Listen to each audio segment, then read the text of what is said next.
Water moves differently at night. In daylight, it glitters and pretends to be harmless. Now, in the drowned skeleton of the school, it just hangs there, thick, black, breathing in the dark. You stand ankle deep in it, feeling the chill seep through your shoes, through your socks, into your bones. The corridor stretches ahead, a warped tunnel of cracked tiles and broken lockers. Paint peels from the walls in long, curling tongues, dripping with algae in the slow, steady tears of the ceiling. Behind you, the dog growls. You don't remember when he started following you. Somewhere between the broken gate and the half-submerged courtyard, he simply existed at your back, ribs showing beneath matted fur, one ear torn, eyes reflecting every shard of light like polished glass.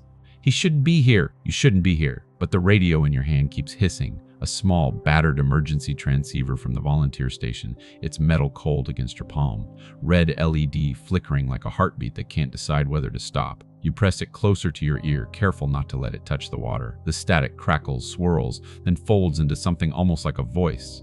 Help! There's still room! You stop breathing for a moment. The world narrows to that ragged whisper. The dog steps closer, water rippling around his legs. His wet fur smells like river mud and rusted iron, and something else, something old like rooms locked for years. He stares down the dark corridor, ears pricked, body tense, as if he knows exactly where that voice is coming from. You whisper, "Say it again." As if the radio can hear you, as if the past can listen, the hissing swells, then dips. A faint tap, tap, tap, like fingers drumming on metal from very far away, comes through the speaker. Then, clearer, class, 302, trapped, please. Your grip tightens. The transceiver slips slightly in your wet hand. You correct before it falls. If it drops, it's gone. The water here is not just water anymore. It eats things. 302, you repeat, barely above a breath. The dog whines. You know this school, or you thought you did. You know the layout from too many nights spent watching news reports, rescue maps, floor plans spread across tables while people argued about which walls could be broken, which beams might collapse, which rooms were already lost. You have traced these hallways with trembling fingers until they felt like scars you carried beneath your skin. There is no classroom 302 in this building. You step forward anyway. Each movement sends a soft wave outward, brushing against abandoned backpacks, a fallen "Welcome back, students!" banner half sunk, a plastic chair floating upside down like a dead beetle. The beam of your flashlight wavers across limp paper decorations on the walls. Stars, suns, crooked letters spelling out "Science Fair" in cheerful colors now washed to sickly gray. The disaster happened 3 months ago. Monsoon rains that refused to stop. River levels climbing minute by minute until they stopped being a river and became a wall. The school was supposed to be safe, elevated, reinforced. You know better. You know what the word safe sounds like when it drowns on live television. The dog sloshes past you suddenly, shouldering ahead, paws sending little bursts of water up your legs. His nails click against broken tiles, hesitant but determined. He pauses at an intersection of corridors, head swinging left, then right, nostrils flaring. Then he chooses. He turns toward the left hallway, the one that slopes down slightly, the one you told yourself you would not take alone. Your thumb hovers over the radio's push-to-talk button. You could call this in, tell them what you're hearing. Tell them someone, somehow, is still broadcasting from a place that does not officially exist. They'll ask you the same questions again. They'll say, "You're under a lot of stress." They'll say, "There were no survivors in that wing." They'll say, "There is no 302." They'll say his name carefully, like stepping over broken glass. You lower your hand. You don't call, not yet. "Lead the way then," you murmur to the dog. He doesn't look back. He just moves. You follow his wet paw prints into deeper shadow. The water creeps higher, licking at your shins now, thick with silt and floating papers and the occasional, unidentifiable shape that brushes against you and vanishes. The air shifts. The smell changes from open river to something trapped, mold, old, wood-soaked beyond forgiveness, the faint ghost of disinfectant from decades of routines broken in one violent week. You remember mornings here, long before the flood, dropping someone off, a small hand slipping from yours, a backpack bouncing, too big for that small frame. Laughter echoing in a corridor that looked just like this, but bright, full, alive. The memory frays at the edges. You can't hold on to the details anymore. You just remember the feeling of walking away, telling yourself you'd be back at 3 o'clock. You were late that day. The dog stops so suddenly you bump into him. He doesn't flinch. His entire body has gone rigid, muscles strung tight as wires. His gaze is fixed ahead toward a faint square of pale light down the corridor. You lift the flashlight. There, at the end of this drowned hallway, a doorway leans, its frame twisted. Above it, half hanging from one chain, is a metal number plate. Mud has caked over most of it, but you can see just enough.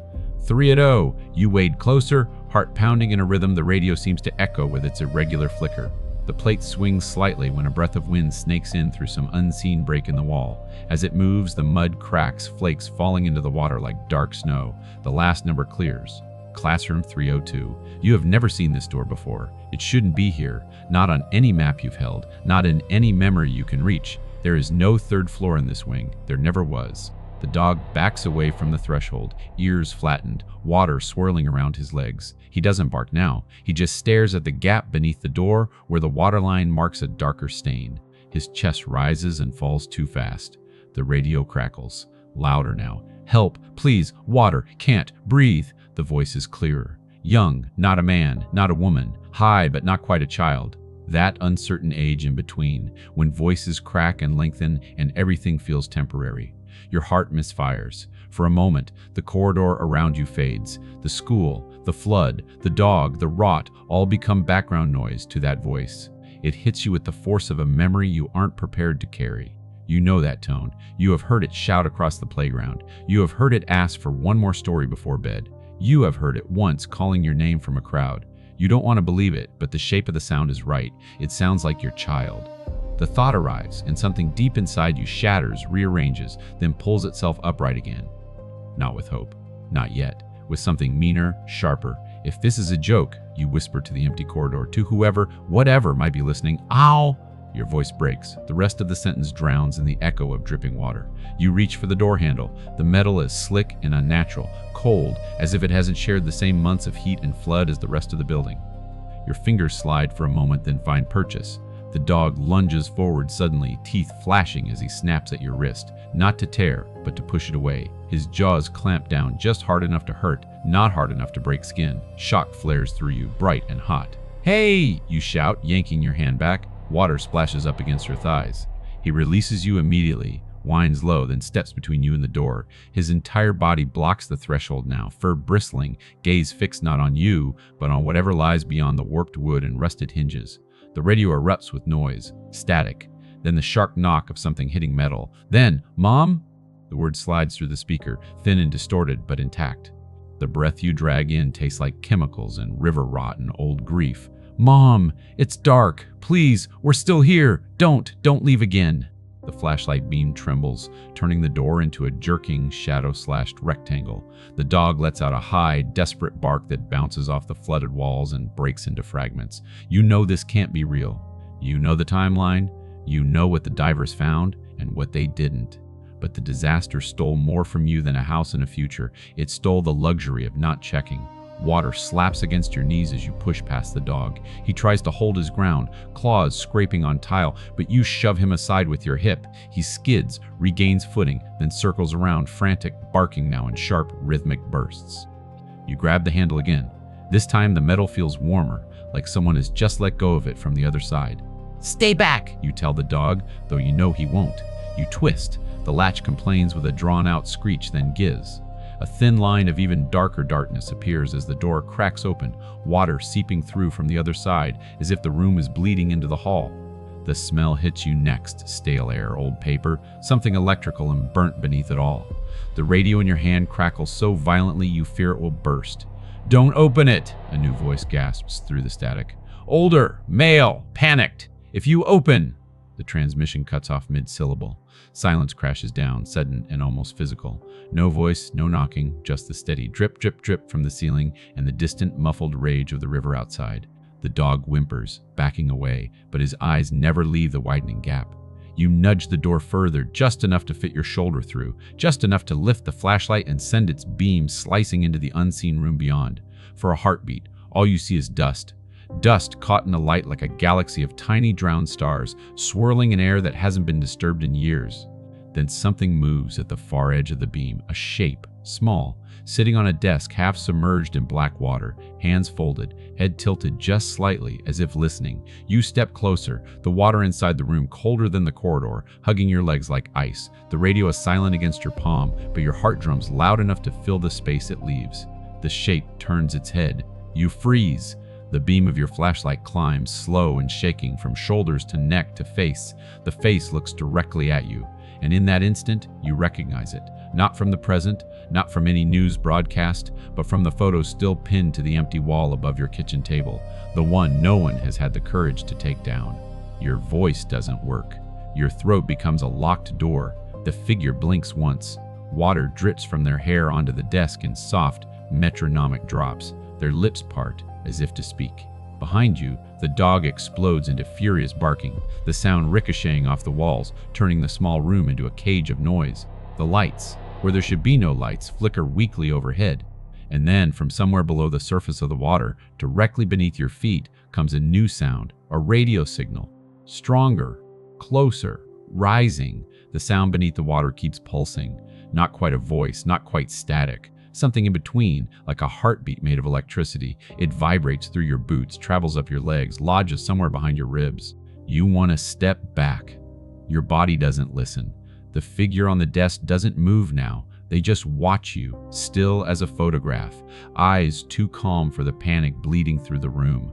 A thin strand of hair clings to their cheek, dripping onto the surface of the desk in steady intervals. You've seen that face 1,000 times in frames and on screens, frozen in better light, wearing a school uniform that used to need constant ironing because someone refused to sit still.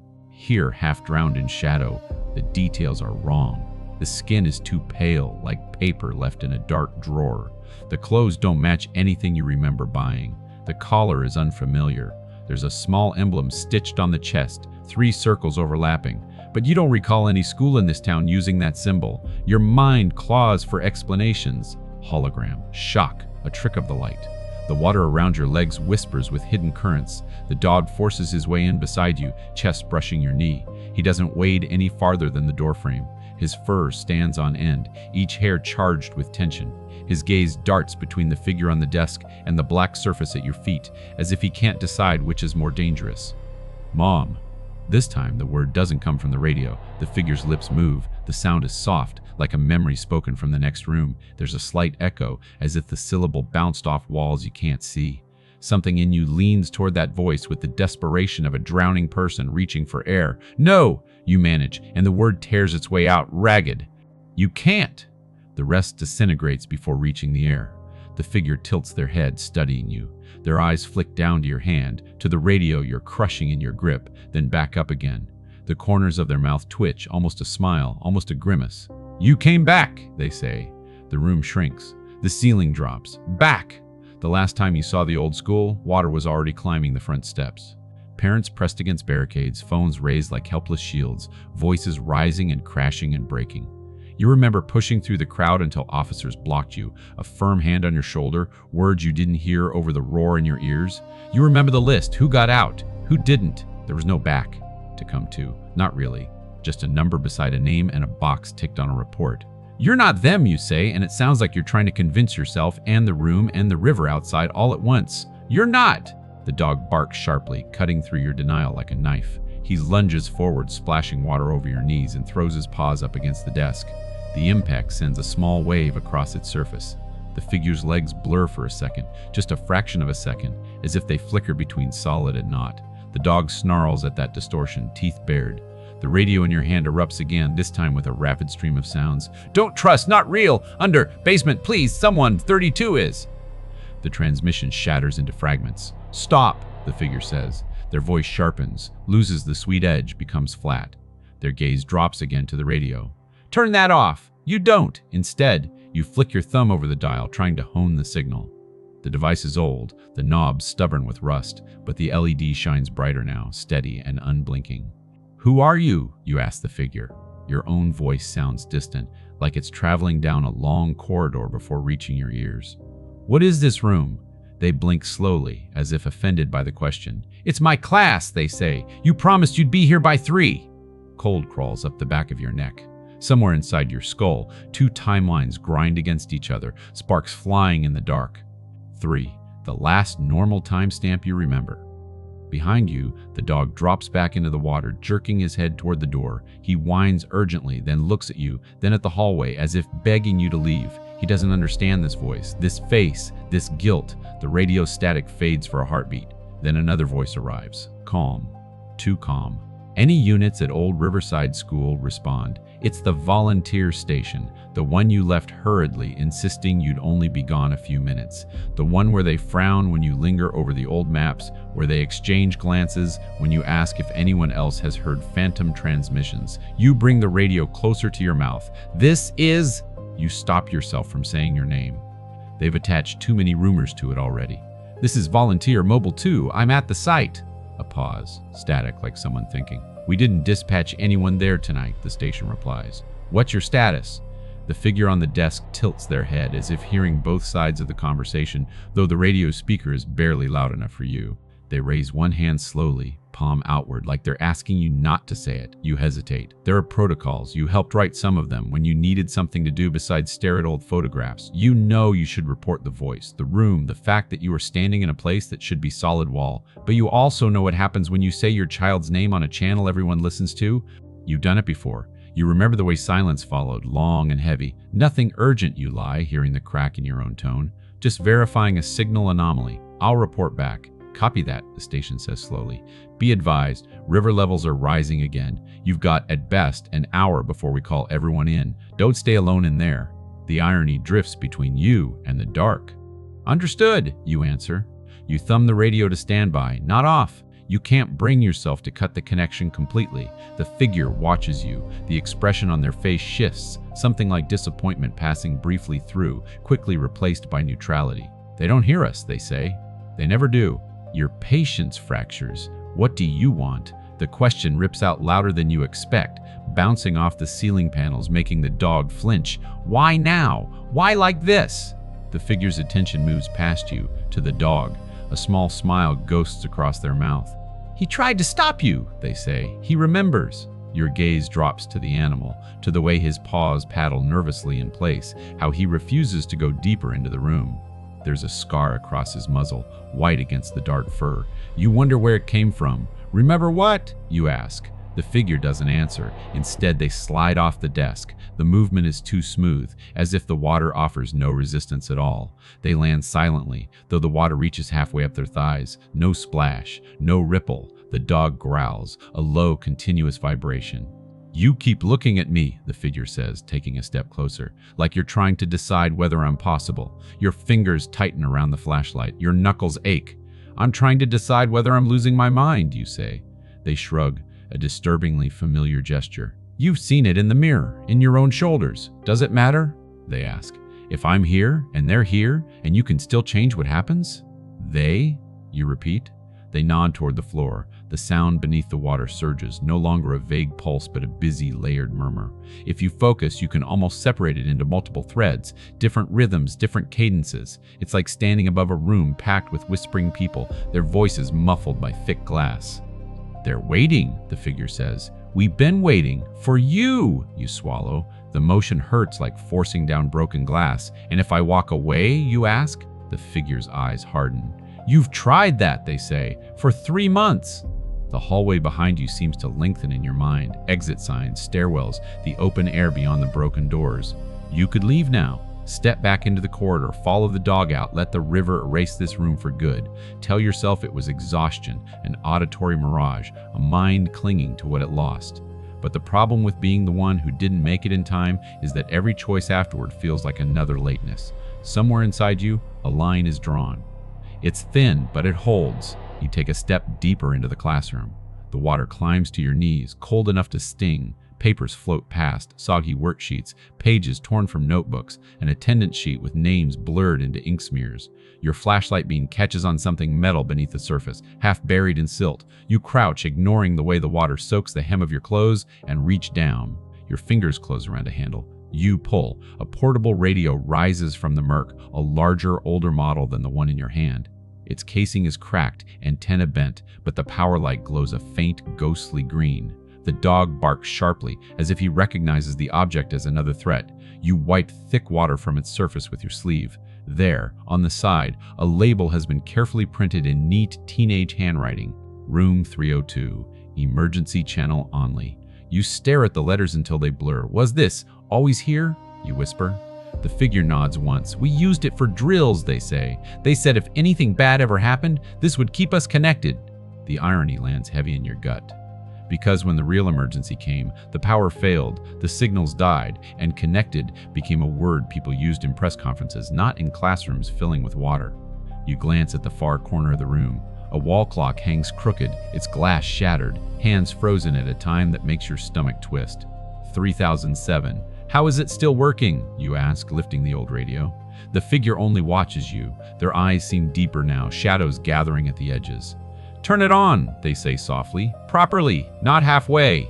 Listen all the way down. You hesitate, thumb hovering over the larger radio's power knob. Behind you, the dog splashes. He backs toward the door and surges forward again, as if torn between two instincts, flee or drag you out by your sleeve. He barks once, short and desperate, then emits a low yelp that sounds too much like pleading. You kneel so your face is level with his. His eyes shine, reflecting your own flashlight back at you. His breath smells of river water and canned food and something metallic. You can leave, you tell him quietly. You don't have to stay. He stares at you, unblinking, and doesn't move. A thin line of warmth threads through the cold. You nod. Fine, you mutter. We stay together. You straighten up, water lapping against your thighs, and wrap both hands around the old classroom radio. The casing hums faintly, like a machine that should have been unplugged long ago but never was. You know that whatever you hear next will make this real in a way hallucinations don't manage. A voice that isn't yours, speaking details no memory could invent on its own. Names, places, fears you never told anyone. You also know that if you walk away now, you will think about this moment every hour you're still breathing. You twist the knob. The speaker crackles to life, louder than you expected, filling the room with harsh static. Underneath, a chorus of faint tones rises, like emergency alerts played on instruments made of water and metal. You adjust the dial, heart pounding so hard it vibrates your grip. The static thins, parts, voices flood in. Not one voice, many. Layered, overlapping, young, old, panicked, resigned. Door won't open. It's coming through the vents. It's coming through the vents. Mom said she'd be here. I can't feel my legs. Is this still Thursday? The sound is too much, a tidal wave of fear trapped in circuits. Your lungs forget how to work for a second. The dog whines, backing against your leg, seeking contact. Then one voice rises above the rest, clear and bright, cutting through the noise like a beam through dirty glass. Mom, if you can hear this, we're sorry. The world goes very narrow, very quiet, despite the noise. We didn't mean to, the voice continues. We weren't supposed to be in that room. They told us not to. It's not on the map. But we wanted to see. Your grip on the radio tightens until your joints protest. The figure in front of you, so still, so close now, watches your expression with unnerving attention, as if every flicker in your eyes confirms something for them. Please, the voice says, we can't get out, not on our own. Someone has to come down. Down. You look at the floor, at the water, at the blackness below its surface where the ripples fade into depth. Down where? You whisper, though you already have a feeling you know. The answer drifts through the speaker, soft and matter-of-fact, the way your child once recited multiplication tables at the breakfast table. To the basement, the voice says. The one they said doesn't exist. The dog lets out a sharp, strangled bark at the word basement, then turns abruptly toward the back of the classroom. His nose lifts, sniffing the air, then drops, tracking along the water's surface toward the far wall. He paddles that way, claws scraping something hidden below. He stops at a point where the wall meets the floor, where mold has spread in a thick, dark bloom. He paws at the submerged edge, splashing, then looks back at you and barks again, frantic. You swing the flashlight toward him. There, just beneath the waterline, half swallowed by algae and silt, is the faint outline of a door. Not full-sized, a hatch. Its edges are reinforced with unfamiliar metal. No handle above the water, only a recessed grip below, invisible unless you're waist-deep in searching. There is no record of a basement in the school's plans. You know you've checked. The figure wades to the side, leaving you a clear path. Their eyes never leave your face. You wanted to know what I want, they say quietly. I want you to do what you couldn't do last time. Your heart slams against your ribs. Last time, you echo. When the siren started, they say, and the teachers shouted, and everyone ran upstairs. They glance at the classroom ceiling, at the flickering light panel. You never made it inside. The water did. We went up. We thought higher meant safer. Their gaze drops to the submerged hatch. We were wrong. The old radio in your hands crackles again. Please, the younger voice begs, before the water comes back, before it forgets us all over again. The corridor behind you feels miles away now. The sound of the outside world, distant traffic, rescue boats has faded to nothing. There's just you, a dog who refuses to abandon you, a room that shouldn't be, and a door beneath the water leading somewhere everyone insists doesn't exist. You understand very clearly that whatever waits below that hatch will not let you walk away unchanged. You also understand that stepping toward it means accepting the possibility that some part of you has wanted this from the moment you first saw the school on the news, half swallowed by brown water. A chance, any chance, to not be late this time. The dog whines once more, low and trembling, then presses his shoulder against your leg as if bracing you. You take a breath that tastes like old dust and flooded memories. Then you move, wading toward the hidden hatch, radio clutched tight, leaving the safety of unanswered questions behind. The hatch waits like a held breath. You stop in front of it, water lapping against your thighs, flashlight beam shaking just enough to make the edges of the outline blur. Up close, the metal framing looks newer than the rest of the room. Less rust, sharper corners, as if someone cared about this one small square of the school long after everything else started to decay. The dog stands half a pace behind you, chest pressed against the backs of your legs. Every time the water moves, he shifts his weight, ready to bolt and yet rooted to you. The figure from the desk lingers several feet away, near the middle of the classroom, as if there's an invisible boundary they won't cross. Their face is unreadable now, smoothed of all expression like a mask left too long in the rain. "Careful," they murmur. "The word is unnecessary, and also 3 months late." You kneel, the cold biting through soaked fabric, and lower the flashlight toward the hatch. The beam catches on tiny rivulets of water trailing from the seam, swirling rainbow-thin sheens of oil on the surface. There's a narrow recessed lip you can just slide your fingers into if you reach down far enough. You tell yourself you're only testing it, that if it's sealed, you'll take that as a sign and walk away. You lean forward, submerging your hand.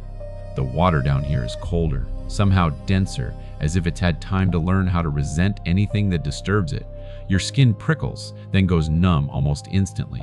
Your fingers find the lip. Metal meets skin. It feels wrong. Not just cold or wet, wrong in a way your nerves struggle to describe. Too smooth in some places, too rough in others. Edges that don't quite match the shape your eyes insist they see. You tighten your grip, your arm muscles protest, already fatigued from holding yourself tense for too long. The dog whines, a thin, high sound that doesn't suit his size. It vibrates against your spine. "You don't have to open it," the figure says. You glance back at them over your shoulder. "Yes," you answer. "I do. You pull. At first, nothing happens." The hatch might as well be welded to the floor. Your shoulder protests, sending a sharp twinge up your neck. You adjust your stance, plant your feet wider, ignore the way your boots skid slightly on whatever coats the tiles below. You pull again, harder, something groans beneath the surface, a deep, grinding sound that you feel more than hear, kneading its fingers into your bones. Tiny bursts of trapped air bubble up around your wrist. "Come on," you mutter through clenched teeth. There's a sudden give, abrupt enough that you almost fall backward. The hatch jerks up half an inch. A narrow wedge of blackness opens beneath your hand, too dark for even your flashlight to pierce at this angle. From the gap, a gust of air exhales into the room. It's colder than the floodwater, thick with the smell of closed spaces, concrete, old metal, the faint ghost of something chemical. Underneath all of it is another scent, faint but piercing, a trace of something like chalk, like the sharp dust that clings to fingers after writing on a blackboard for hours. The dog snaps his head away, sneezing hard, then growls. A low, continuous rumble now, like distant thunder trapped in fur. "Stop," the voice from the radio again, the older man's voice this time, urgent in a way that's starting to sound familiar. You lift the classroom radio closer to your ear without letting go of the hatch. "Who are you?" you demand. Static flares, then clears just enough. "Doesn't matter," the man says. "What matters is you're opening the wrong door." The signal fractures, sliced into jagged pieces, as if something is cutting across the frequency. Behind his words, other voices surge, overlapping. "We're here. Don't listen. Stairs keep going. They don't stop. The dog knows. The dog knows. The dog." You flinch at that last line, instinctively turning to look at the animal pressed against you. He meets your gaze for a heartbeat, and in his eyes is something beyond simple fear, something that looks terribly like recognition. The figure speaks again, their tone almost gentle. "You can't save everyone," they say. "You never could. But you can save us." "You keep saying us," you answer, dragging the hatch higher, water pouring off its underside in muddy sheets.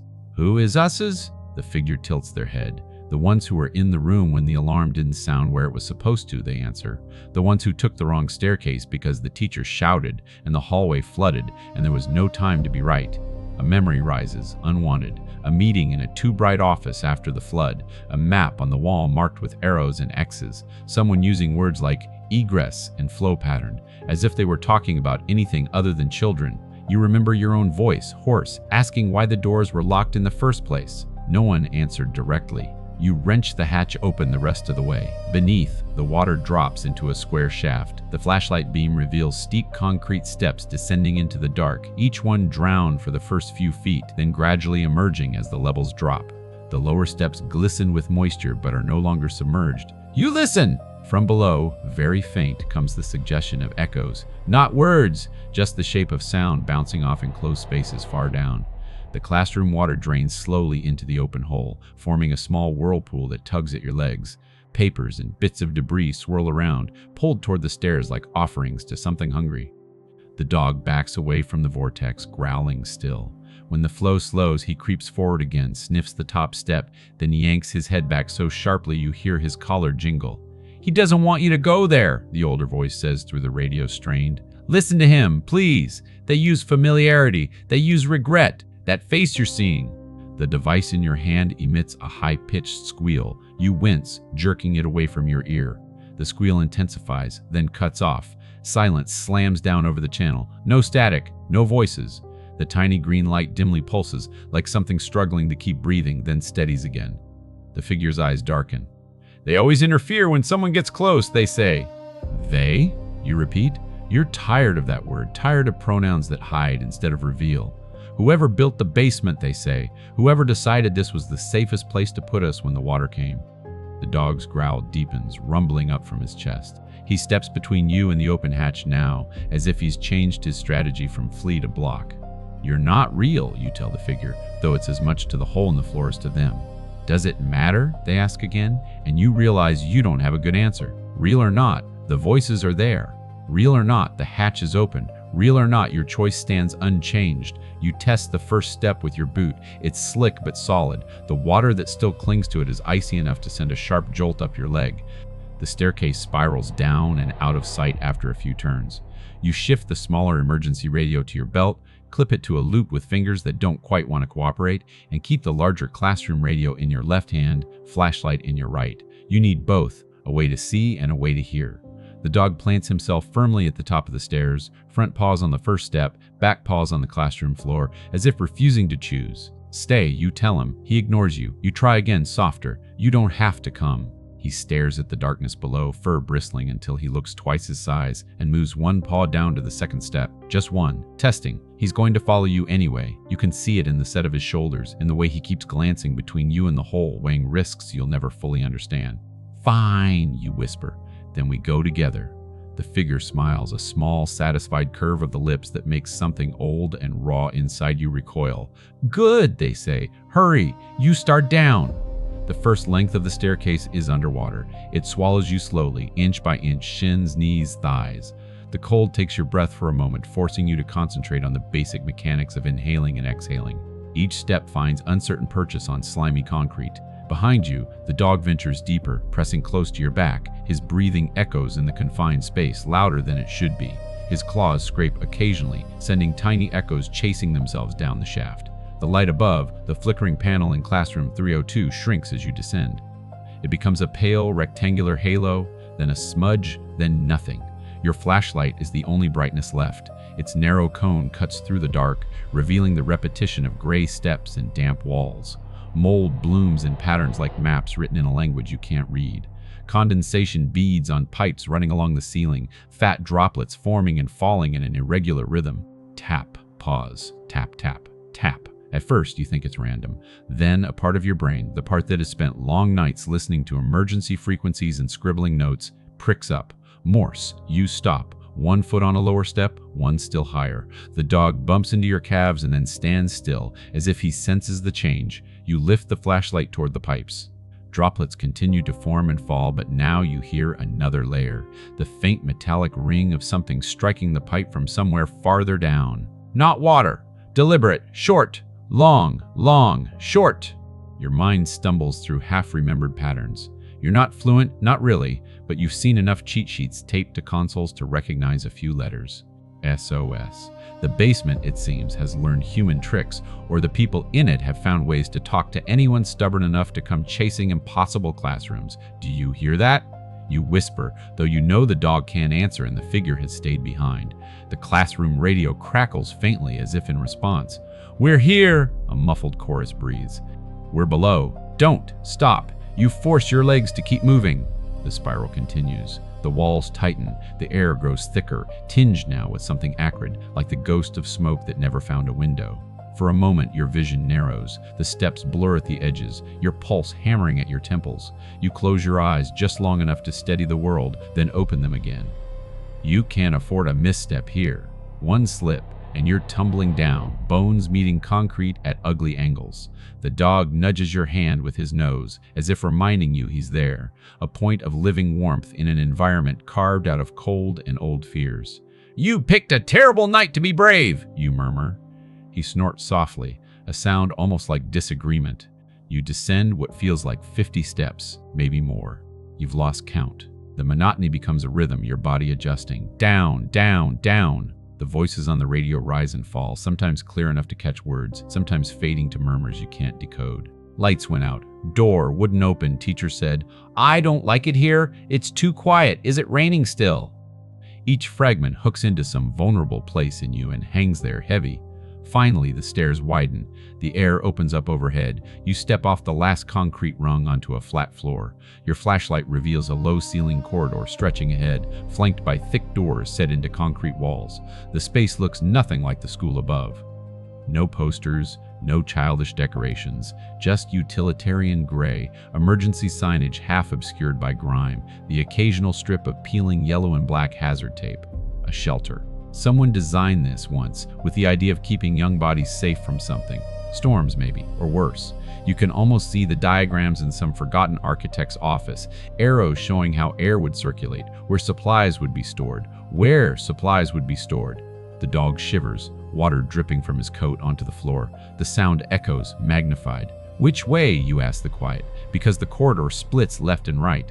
The classroom radio answers with a burst of static. "Then, left," the young voice says. "We're with the old lockers and the paintings. Paintings. Down here." The oddity of it scratches at your curiosity even as your fear tries to pull you backward. You turn left. As you walk, your flashlight catches on details that don't match emergency design. A small shoe lying alone against the wall. A plastic lunchbox, lid half open, cartoon character faded. A strip of colorful paper cut into the shape of a butterfly, clinging stubbornly to a cinder block like it had nowhere else to go. The shelter became a classroom, someone, or the classroom became a shelter. The order blurs. The dog stops suddenly, ears perked. A low sound slides from his throat. Not a growl this time, more like a question. He stares at a large metal door up ahead, painted once in bright blue, now dulled to gray. Someone has drawn on it in marker, a childish hand tracing a sun, wavy rays stretching out in all directions. On the center of the door, in neat block letters, is that same emblem you saw on the figure's shirt, 3 overlapping circles. Beneath it, printed carefully, Room 302, lower level your skin prickles. 302 again, but lower level, this time, like there were always 2 versions of the same number, one above, one below, mirror images that were never meant to meet. The dog backs away from the door, then surges forward again, torn in visible conflict. He scratches once at the bottom, claws screeching against metal, then darts to your side, eyes wide. You lift the flashlight. The beam falls on the door handle. It's heavy, industrial, the kind that pays attention to being turned. "Are you behind this door?" you ask the radio.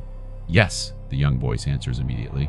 "We're right here, just open it." Your fingers hover over the handle, but you don't close them yet. Something in the cadence of that last sentence, too quick, too smooth, makes you pause. "Who's with you?" you ask.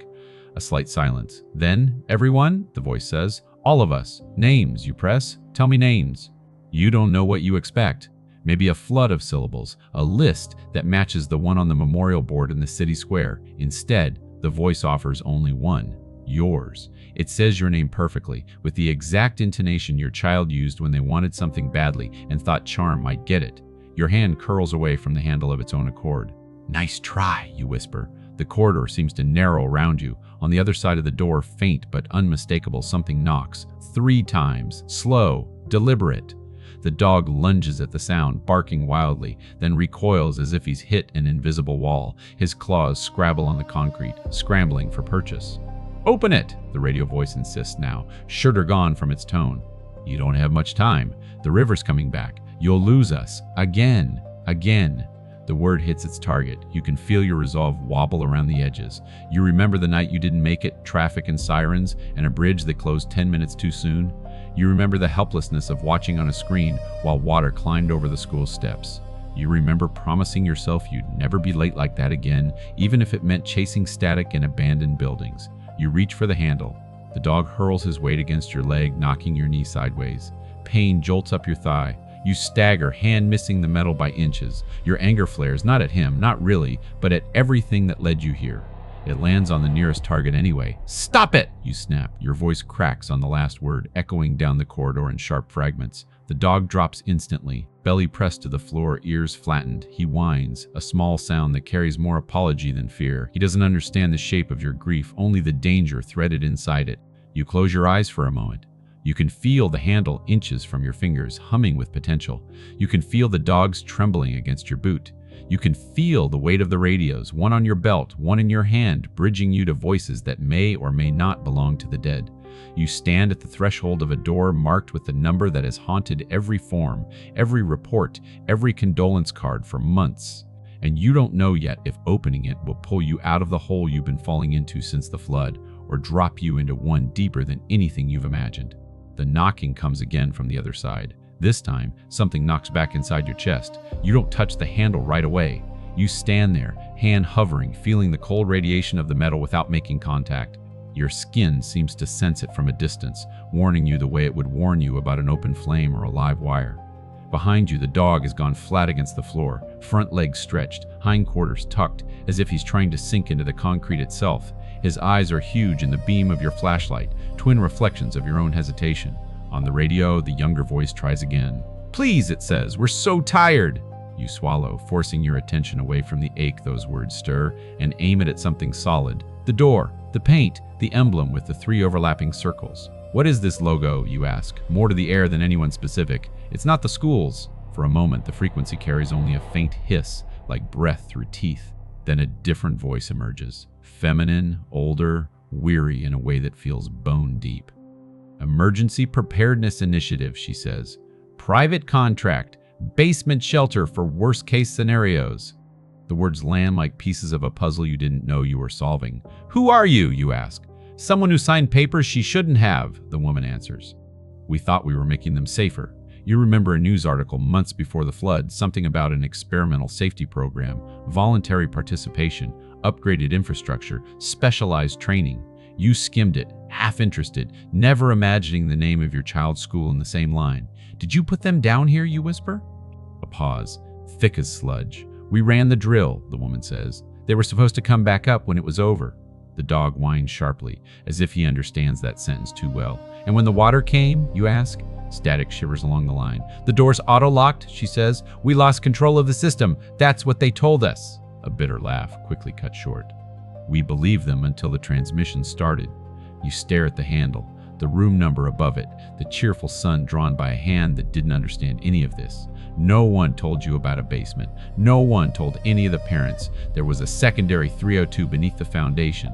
All that time you spent at the riverbank, watching divers drag hooks through murky water, you were looking in the wrong direction, the wrong depth. Something in you hardens, sharpens. You close your hand around the handle. It's heavier than it looks, the mechanism unfamiliar. You have to push up a little, then twist, then pull toward you. The metal complains with a noise that sounds too loud in the narrow corridor. The dog springs to his feet, circling you once, barking, then falling silent when he realizes you're not stopping. "You don't have to," the woman's voice begins. "I already didn't, once," you cut in. "I'm not doing that again." The latch disengages with a thick clunk. You brace your feet and tug. The door moves slowly, reluctantly, like it's been welded to the frame by years of neglect and only now remembers it's a door. The gap widens an inch at a time. Air spills out, colder than the corridor, carrying the faint scent of crayons, old sweat, and something metallic that makes your tongue tingle. The flashlight beam slices in.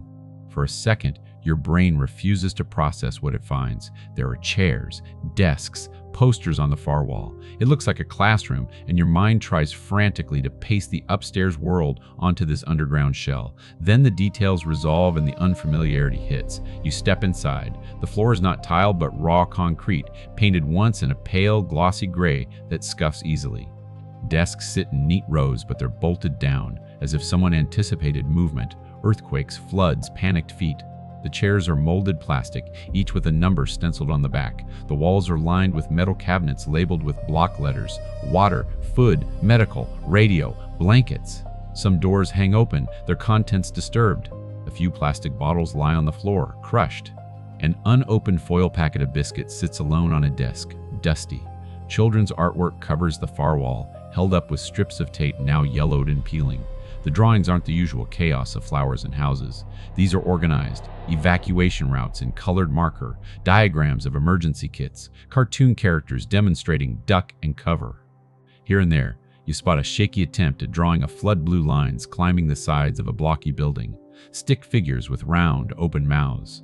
The dog edges in beside you, paws clicking softly. He sniffs the air, then moves toward the center of the room, tail held low.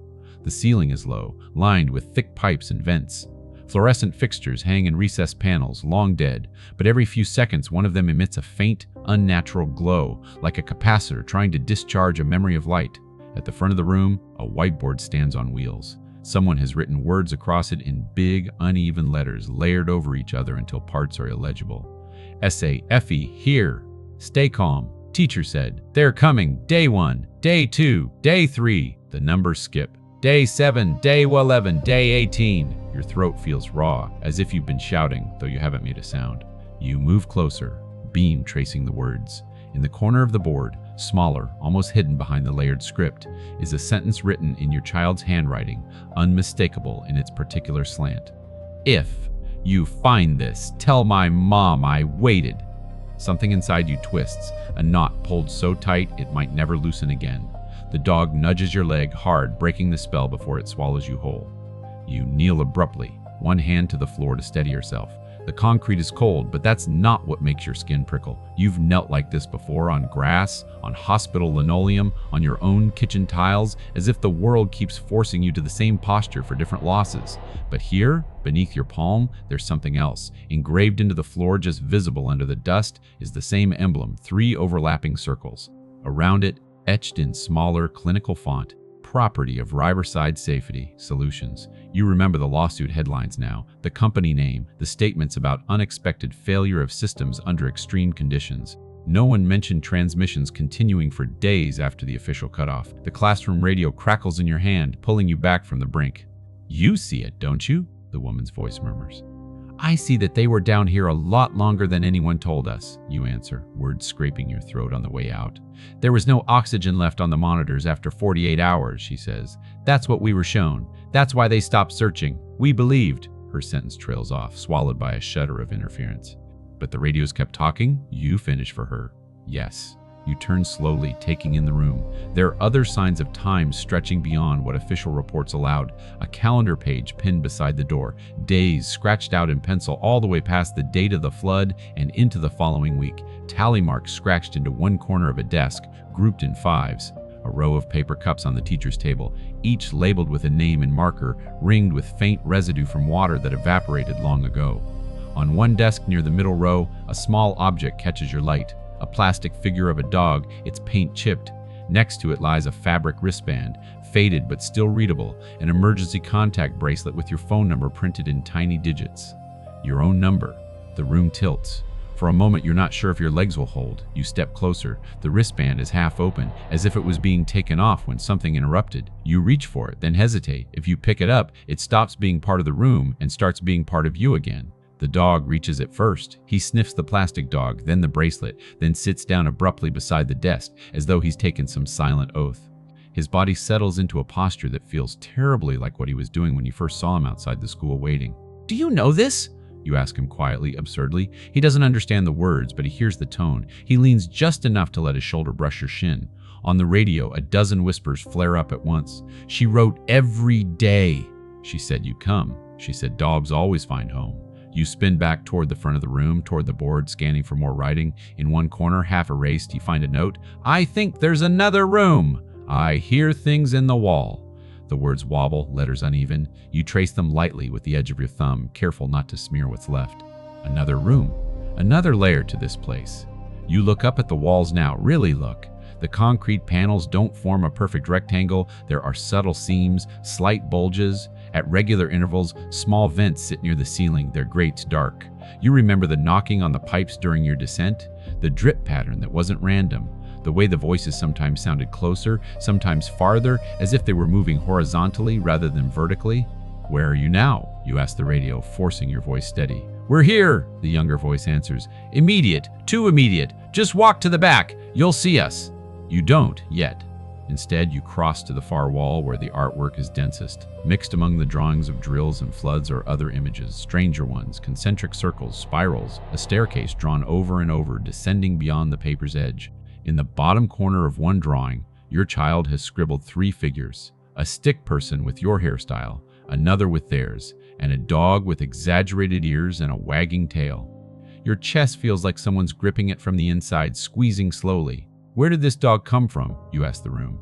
It seems like a deflection, even to you, but the question leaks out anyway. The woman on the radio exhales sharply, a sound like someone realizing they've missed a crucial step. You have him with you, she asks. You glance at the animal. He sits there, still as stone, eyes tracking your every movement. Yes, you say. He found me at the gate. Describe him. You do. The torn ear, the ribs, the scar across the muzzle. On the other end of the frequency, something breaks. A sigh, a sob, a memory. We had a therapy dog assigned to the program, the woman says, voice shaking now.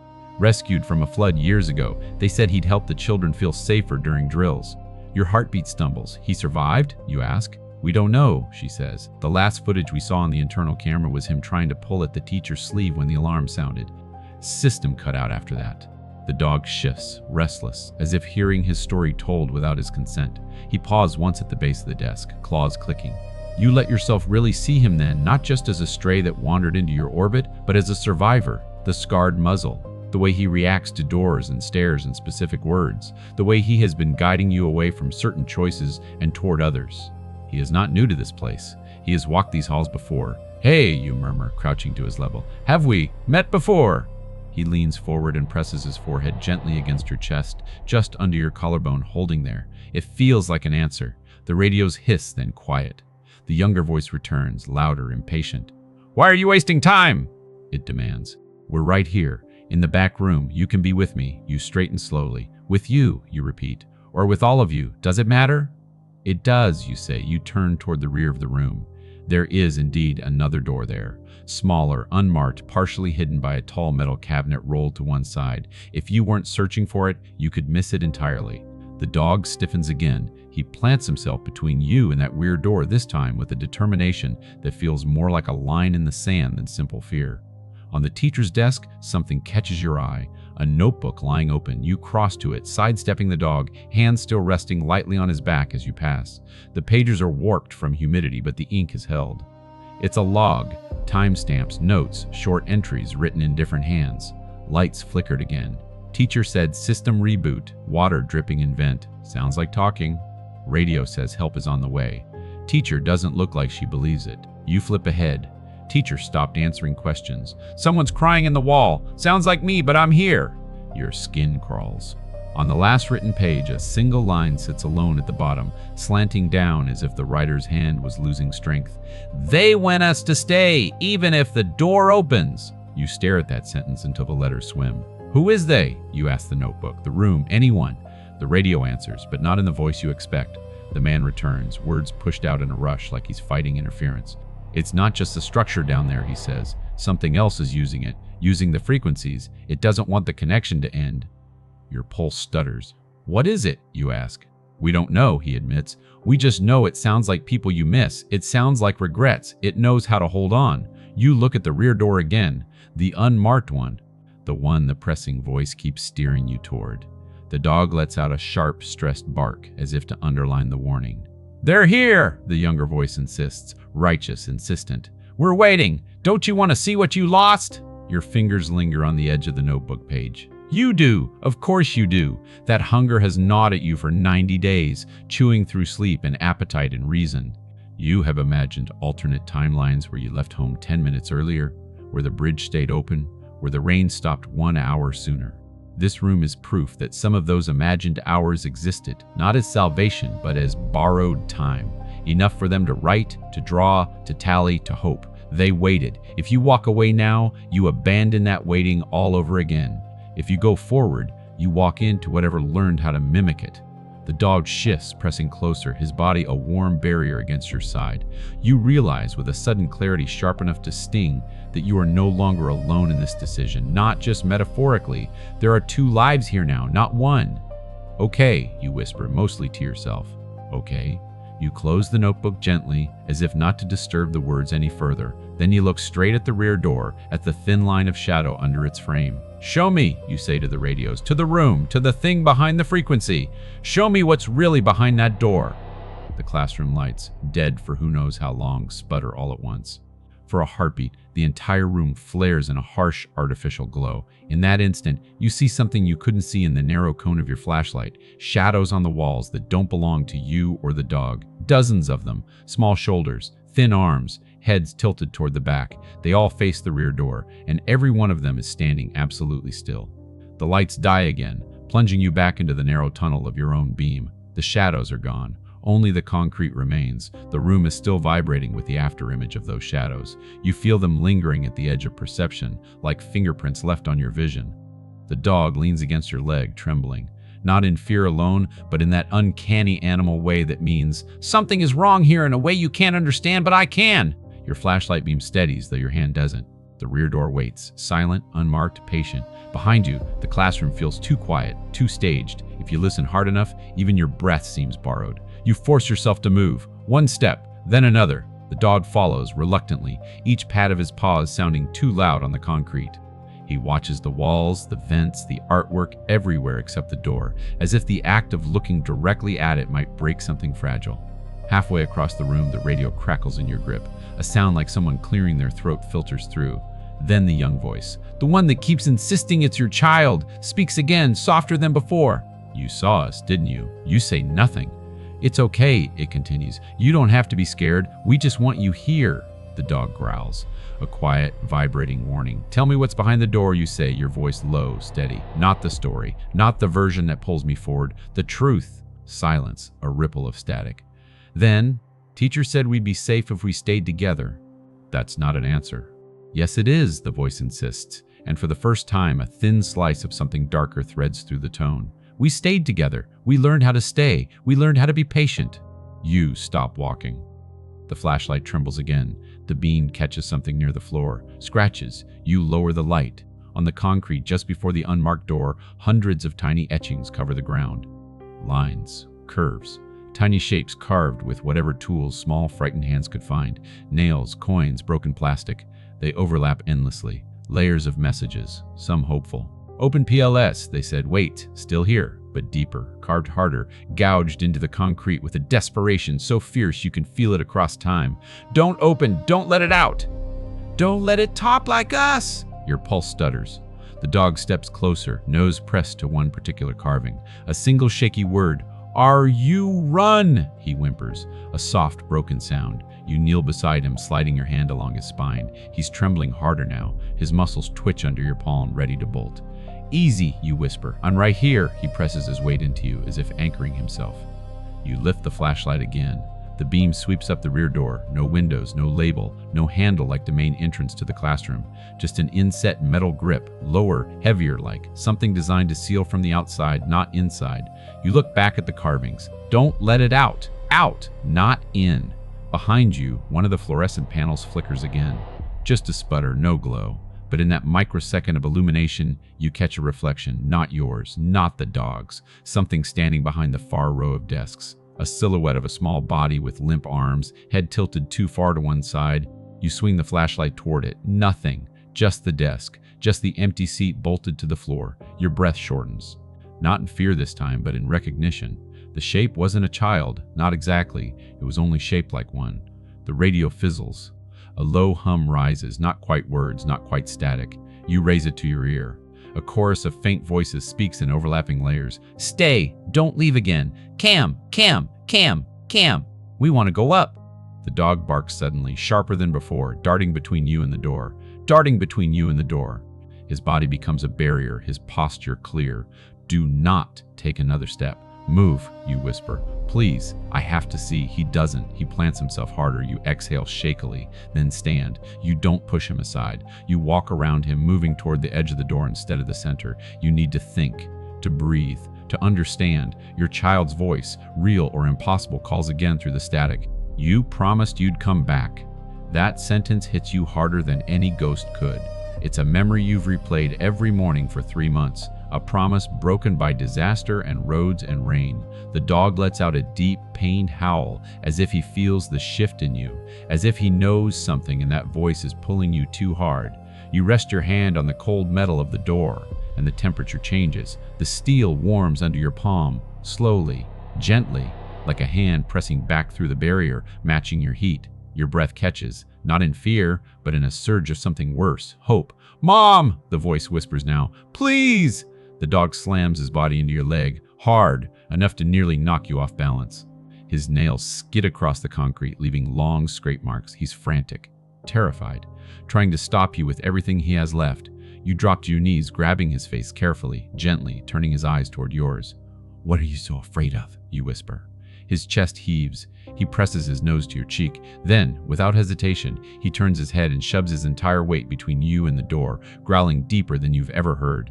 And in that moment, you understand something with a clarity sharp as a blade. He isn't trying to keep you out of the room. He's trying to keep the room from getting to you. Behind you, something shuffles. The sound is small, soft, like bare feet on concrete. Your flashlight jerks toward the sound. Another silhouette, slender, still, standing by the teacher's desk this time. You whip the beam across the room. Another, near the cabinets, then another, and another, dozens of them appearing between breaths, not moving, not approaching, just watching. But they're wrong. Their outlines are too perfect, too uniform, like cutouts of shapes, not shapes themselves.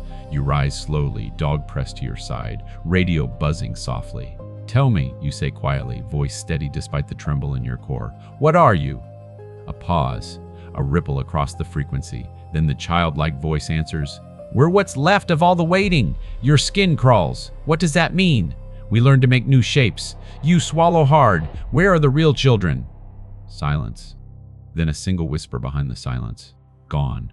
The dog presses against you harder, as if trying to shield your body with his own. You turn very slowly toward the rear door. "What's behind here?" you ask again. "Everything you lost." The line is perfect. Too perfect. So precise it feels rehearsed. You step back from the door. For the first time since entering the basement, you let yourself listen. Not to the radio, not to the shadows, not to the promises, but to the dog.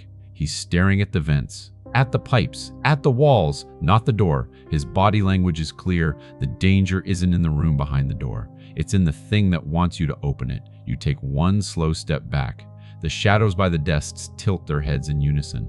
The movement is slight, but it cracks the air like ice splitting on a lake. You lift the flashlight higher, and for a flicker of a moment, the figure from the upstairs classroom stands in the center of the room again. Same posture, same clothes, same face, but hollow. Eyes too deep, smile too wide, skin stretched too thin, and it is not your child, not even close. You feel your heartbeat slow in your chest, like your body is bracing for impact.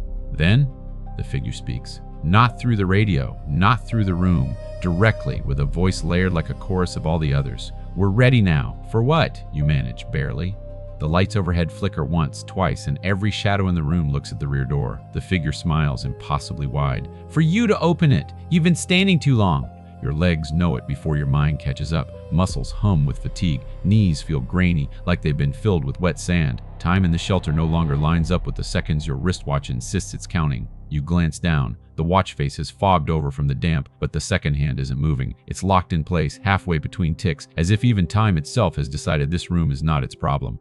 Around you, the classroom color of the shelter has curdled into something else. The posters on the walls seem paler.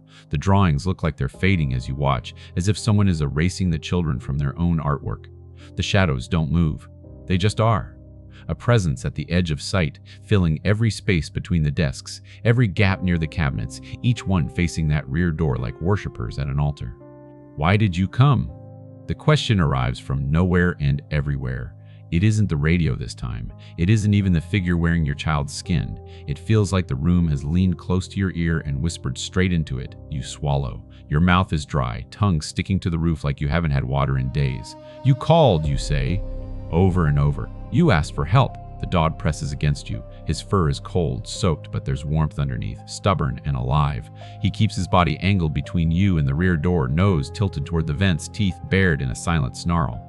The figure steps forward, detaching from the cluster of shadows with a sickening smoothness. Their clothes don't cling wetly the way yours do. They hang wrong, like they remember a different gravity. We didn't ask for you, they say. We asked for anyone, everyone. But you hurt us the loudest. You force your fingers to loosen on the flashlight. Your knuckles ache, refusing to forget how hard you've been holding on. You used my frequency, you say. My guilt. The word love sticks. It feels dangerous to say it in this room, like an offering the wrong thing might grab. The figure tilts their head. It was already tuned, they say. You left it on all the time. You carried it everywhere. You never turned it off, even when you slept. You remember long nights on the couch, radio cradled against your chest, its muted hiss the only sound in a house gone too quiet. What are you? You ask again, and this time you don't let the question dissolve. It lands heavy in the humming air. The figure smiles with a mouth that doesn't quite remember how. We're what people leave behind when they can't stop listening, they say. We're the echoes that don't know how to fade. You shake your head. No, you say, there were real children here. Real voices. The radio in your hand crackles, as if offended you doubt that. Don't talk about us like we're not real, the younger voice snaps. We were. We are. You heard us. The dog growls again, louder now, a low, rolling sound that vibrates in your bones. He's staring at the radio as if it's a live snake. You think about the carved words near the door. Don't let it talk like us. Your hand feels heavier suddenly, as though the device has gained weight. Your fingers almost slip. You catch it against your palm. You bring it closer to your face and, for the first time, really look. The casing is cracked. Water damage stains the edges. The green indicator light pulses, not in a steady rhythm, but in sync with your heartbeat. It wasn't doing that before. Can you stop? You ask quietly. Just for a minute. Can you all stop talking? The chorus surges louder, overlapping in an indistinguishable wave. Don't leave. Open the door. Oh, we waited. We waited. You promised. The dog barks, sharp, explosive, as if he's trying to drown them out by force. The sound rips the air like a flare in fog. Stop, you say again, louder. Please. The plea feels pathetic in your own ears, and yet everything cuts off. Silence slams into the room so hard you almost stagger. It's not the soft absence of noise. It's a vacuum, a void that makes your inner ears ring, hunger gnawing where sound used to be. The shadows freeze. Even the dog goes still, mouth half open mid-growl, ears fixed. You realize, belatedly, what you've just asked for. You've severed the only line that told you anything was here at all. The silence holds. 1 second, 2, 3, then something else bleeds in. At first, you think it's the rush of blood in your ears, the creak of your own joints. But no, it's external. Distant, yet somehow in the same room. Water. Not the static weight of floodwater pressing against foundations. Not the drip-drip of pipes. This is movement. Rising, an enormous volume shifting somewhere above, around, beyond. The dog's ears twitch. He whirls toward the classroom door, the way back to the stairs, to the corridor, to the surface. His whole body tenses in the direction of up. You follow his gaze. You picture the drowned ground floor. The courtyard half submerged. The river restless in its banks after weeks of pretending to be a lake. If something fails, another wall, another gate, another quiet promise of reinforcement, this basement will fill like a glass. You suddenly understand what the shadows have been waiting for. Not rescue, repetition. The same pattern, replayed. Water rising, doors closing, voices trapped on frequencies no one wants to hear. Is that it? You whisper to the quiet. You want to do it again? A rustle passes through the room, not sound feeling, the sensation of 100 heads turning toward you at once. The figure smiles wider. We don't want to be alone, they say simply. You stare at them. That's not how this works, you manage. Your throat feels lined with sandpaper. You can't fix alone by pulling more people into it. They shrug with your child's shoulders, and the sight nearly buckles your knees. Why not, they ask. That's what you did. You kept turning the radio on, dragging other voices into your empty house, waiting for one that sounded right. The words hit with cruel precision. Memories spool out whether you want them or not. Static at 3 a.m., fragments of chatter between boats, a stranger who told you, gently, to try to rest. You didn't, not really. The dog whines, sensing your collapse, pressing against you with his whole weight, as if that alone can keep you upright. The figure steps closer. You can see more detail now, the way their hair doesn't quite obey gravity, how their eyes reflect no light from your flashlight, only swallow it. "You could stay," they say, voice softening. "You could sit at one of the desks. We could draw. We could talk about the day. You wouldn't have to go back to the house where every room remembers someone who isn't in it." Something deep inside you buckles. They aren't wrong. You have been living with absences more than objects. A bed, half empty. A chair always vacant at the table. Shoes by the door that no one outgrows anymore. Down here, at least, everything is obvious. The loss is solid, concrete walls and carved warnings. You don't have to pretend it might be different tomorrow. The dog nudges your hand. His nose is cold and insistent. He looks up at you with eyes that have seen too many disasters and still choose to stand. You realize if you stay, he will stay. He will not leave without you. He survived one flood. He may not survive another. Your hand slides along his fur, fingers catching on old scars you hadn't noticed before. Little ridges hidden beneath the dark coat. Evidence of past wounds, past rescues. All at once, the idea of letting the water have him makes bile rise in your throat. The figure notices the way you curl your hand into his fur. Their smile falters, then sharpens. "You care more about a dog than the child you lost? The question is a knife with your own guilt etched on the blade." You flinch. Words fracture. "I don't get to care for the child I lost anymore," you say finally, voice raw. "That chance is gone. I don't know what you are, but you're not them. You're what's left around them." The shadows ripple, offended. "You're lying," the voice hisses through the dead radio, even though you don't remember pressing anything. "You're just trying to leave again." The dog snarls, a sound so deep it seems to resonate with the concrete. "You raised the classroom radio. I heard their last days," you say, speaking now, not to the entity, but to whatever scraps of truth might still be tangled in the frequencies. "I see what they wrote. I see where they scratched. Don't open. They knew something was wrong." Static crackles. For a heartbeat under the hiss, you think you hear something else, a softer voice, a familiar lilt. "Mom, it hurts to listen. It hurts not to. I'm here," you say, the words barely air. "I'm finally here." The room exhales. The fluorescent panels overhead flash once more. In that violent strobe of light, reality fractures into fragments. Desks full. Faces turned toward the front. A teacher standing by the whiteboard, mouth open mid-sentence. The therapy dog lying by the door, ears perked. Water seeping under the threshold like a dark tide. Small hands gripping chairbacks, eyes wide. Then another flash. Same room, higher water. Children climbing onto desks, the dog barking, teeth bared at the door. The teacher pounding on it, throat stretched with a scream you can't hear. Another flash. Desks empty, chairs askew, the drawings on the wall dripping. The therapy dog alone on a desk, paws dug into the surface, staring at the ceiling vent as if someone is still up there. Darkness returns, swallowing all of it. You stand in the afterimage, your own heartbeat too loud, your lungs misfiring. You understand now, in a way you didn't want to, the children's part of the story is over. It ended here, in terror and hope and shallow, stale air. What fills the room now is the residue of that ending, grief, fear, longing, hijacked by something that noticed the crack in the world and slid through. The entity doesn't like your realization. The shadows shudder, edges blurring. The figure advances until they're only a step away. Up close, the wrongness is undeniable. Their skin has no pores. Their lips don't quite meet when they close. Their eyes hold too many reflections, none of them yours. "Don't leave us," they say. Their voice shakes now, not with sadness, but with fury barely leashed. "We waited," they hiss. "We learned the sounds." We wore their words until they fit. We called and called and called. The dog lunges, interposing himself fully, teeth snapping at air inches from the figure's outstretched hand. There's no impact. His jaws close on nothing, but the figure recoils anyway, as if the attempt burned. "You don't belong to this," you tell them, "and your voice is steadier than you feel." You're not theirs, and I'm not yours. The entity laughs, and the sound is awful, a chorus of overlapping giggles and sobs and static. "You made us," it says, "all of you, with your prayers and your radios and your memorials and your unwillingness to let go. You poured yourselves into the empty spaces. We just organized it. The worst part is, a shard of that feels true." You think of candles lined along the school fence, of photos printed, laminated, taped, of names read aloud again and again in trembling voices that refuse to admit the finality of the list. "You have been feeding this thing for 3 months without knowing it." The dog barks so hard his whole frame shakes. Drool flies from his mouth, catching the edge of the flashlight beam in brief arcs. Dust settles from the ceiling. Fine, Gray, you make a decision. Not because you're not afraid. You are. Every cell that remembers self-preservation is screaming. But there's a line, and you finally see it. You can't save the dead. You can only refuse to join them when something that isn't them invites you to. We're done, you say. The figure's smile collapses. What?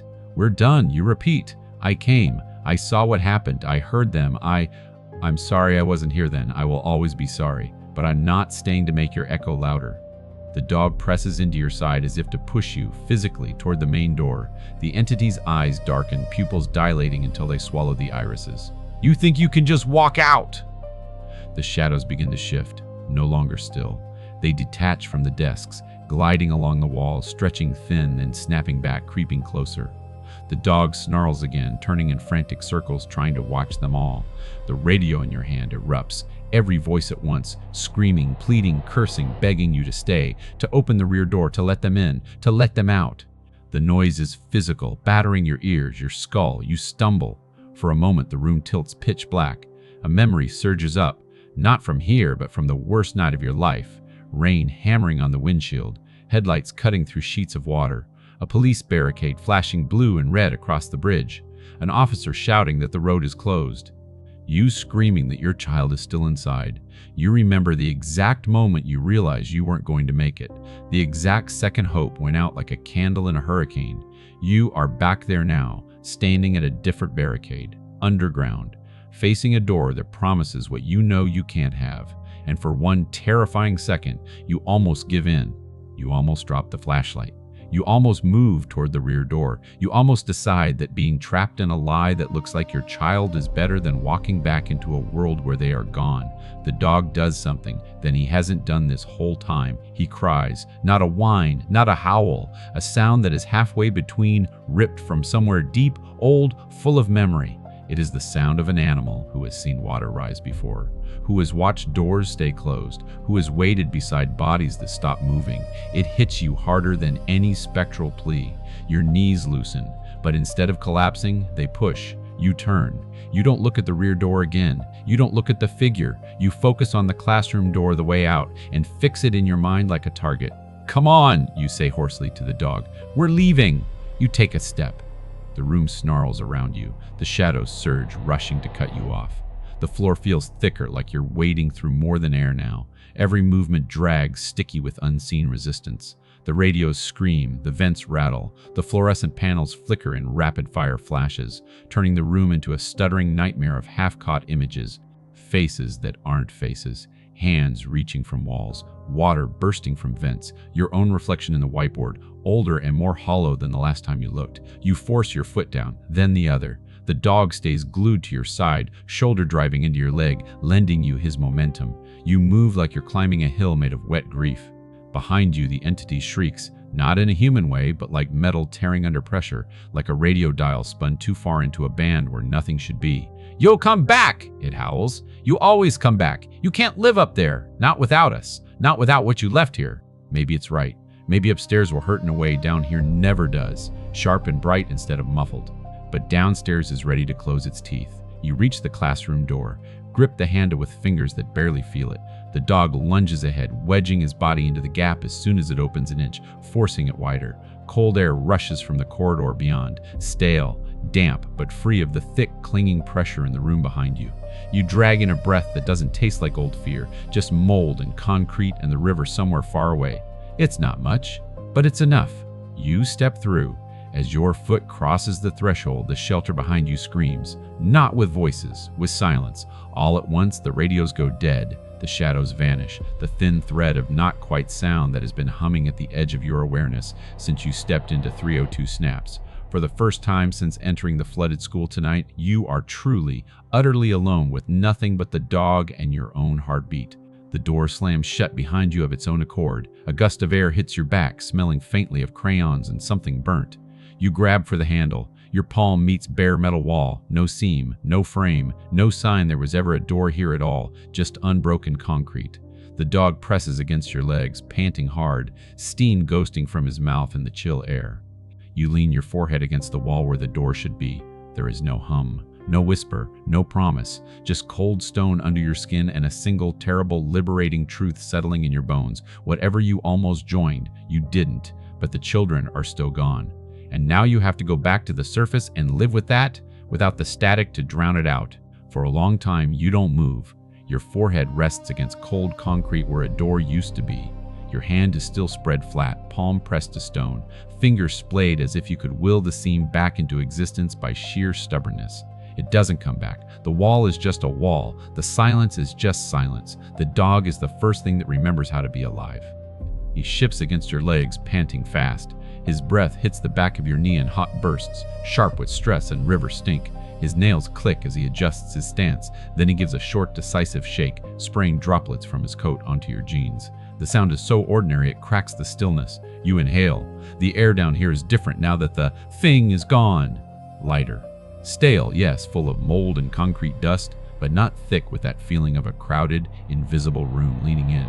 For the first time in hours, years maybe, you can hear your own thoughts without them bouncing off something that wants to answer back.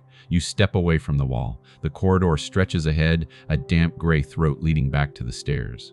Your flashlight beam skims over scarred concrete, rust-streaked pipes, droplets trembling along cables. No shadows that move when you don't. No extra silhouettes. The classroom radio in your hand is dead weight. No flickering light. No hiss. You thumb the switch out of habit. Nothing. Not even a courtesy crackle. Clipped to your belt, the smaller emergency transceiver feels suddenly lighter in comparison. You unhook it, bring it up, and thumb that power.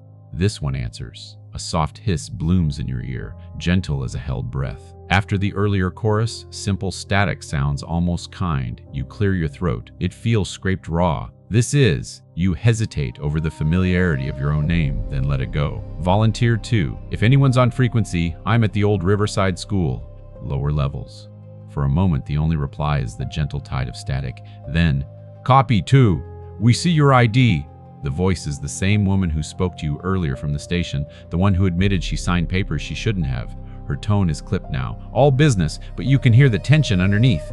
You went silent for 8 minutes, she says. Then your unit dropped below our mapped depth. Thought we were going to have to call it. You glance at the watch on your fogged wrist. The second hand has started moving again, ticking dutifully. The world remembers time out here at least. Signal interference, you say. It feels laughably inadequate. I found the basement. Static hums a little louder, like the line itself is leaning closer. There is no registered basement, the woman says. Not in the city plans. You look back at the smooth concrete where the door used to be. A bitter, humorless sound slips out of you, a laugh that forgot which direction joy is in. Yeah, you murmur. Tell that to the ghosts! The dog circles once, uneasy, then noses your thigh toward the stairs. His message is clear. Whatever you did down here, you've done it. Staying isn't an option. You start walking. Each step splashes in the thin film of water still hugging the floor. Your boots leave prints that fill slowly, then blur.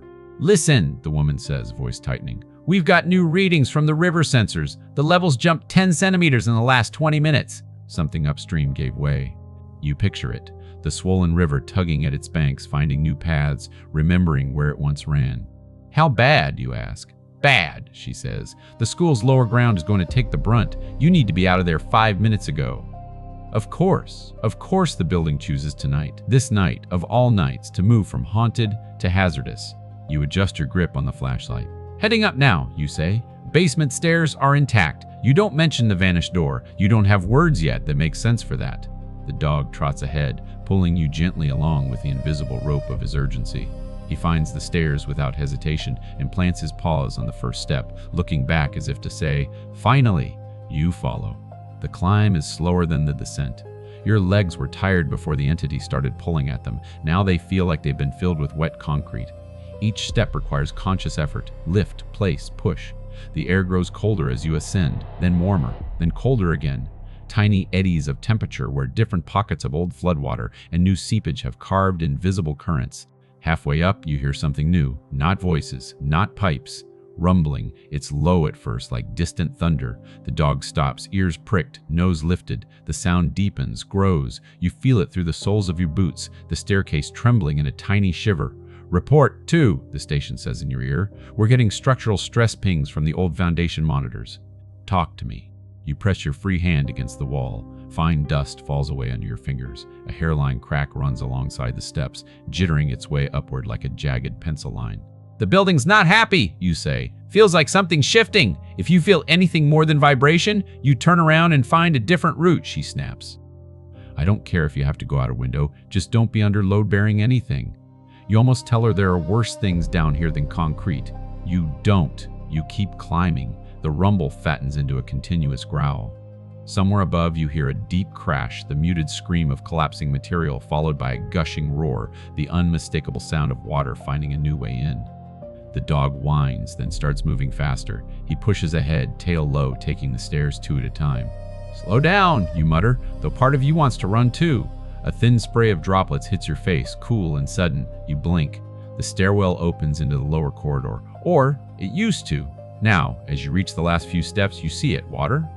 A slab of it midway down the hall, surging from an open classroom doorway like someone knocked over a tank.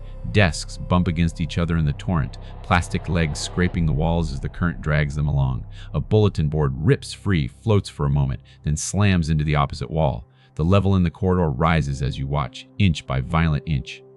The dog recoils from the edge of the last step, snarling at the encroaching water like it's an animal he can scare off. You suck in a breath that tastes like mold and river and adrenaline. "Surface corridor is flooding," you say into the radio. "We've got an active breach." "How high?" You eyeball the dark tide. "Floor's almost covered," you answer. "Give it 15 minutes, we're swimming." "Alternate route?" she asks. You look left, right. The corridor extends both ways, doors yawning, water pouring from some, seeping from others. Yellowed evacuation plan. Posters are plastered crooked to the walls, edges curling. The little printed maps, once so reassuring, now feel like bad jokes. Then you see it. High on the wall, just above head height, a faded sign with an arrow. "Mechanical, roof, access S." The arrow points away from the deepest water, down the corridor to your right. The dog sees it too, in his own way. Not the sign, but the direction. He sniff checks the air, catching some trace. You can't oil, maybe, or open air far off. Then he bounds that way, splashing through the shallow film that's creeping along the dry end of the hall. You go after him. "Mechanical access," you tell the station. "Heading for higher ground, roof, if it still exists." "Good choice," she says. "We've got boats inbound, but they won't chance the inner courtyard if the current picks up. You get somewhere visible, we'll find you." Visible. You think of standing on the roof, waving to distant lights, the dog's fur slicked down by rain. You think of looking down at this ruin from above instead of up at it from below. You think of how, 3 months ago, you stood on the riverbank and watched this same roof disappear behind a wall of brown water. You hit the mechanical door. It's metal, dented, paint flaking. Someone has jammed a mop head into the bottom to keep drafts and probably smell from leaking into the corridor. It's mostly useless now. Water has already seeped halfway across the threshold. You yank the mop away and grab the handle. It resists, then gives with a screech of warping hinges. The room beyond is a tangle of machines, boilers, tanks, ductwork, all crammed into too small a space. It smells like rust and old heat. The dog squeezes past your legs, nose up, and immediately darts toward a ladder bolted to the back wall. Above the ladder, an access hatch waits in the ceiling. A rust ring circles it like a halo. "This is it," you say softly. "The station hears you anyway." "What do you see?" "Ladder," you say. "Roof hatch." "Then climb," she says. "You've got maybe 10 minutes before we start losing the ground level on our projections." The dog is already halfway up, paws scrabbling on the narrow rungs, body almost vertical. You didn't know dogs could climb ladders. He makes it look like he's done it 100 times. Maybe he has. Maybe, in another lifetime, this was his route to the air when the water rose. You follow, hands gripping cold metal, feet searching for each rung carefully. The ladder vibrates with your combined weight. The room below fills slowly with a growing sound of water sloshing in the corridor. Halfway up, your hand brushes something taped to the wall beside the ladder. Paper.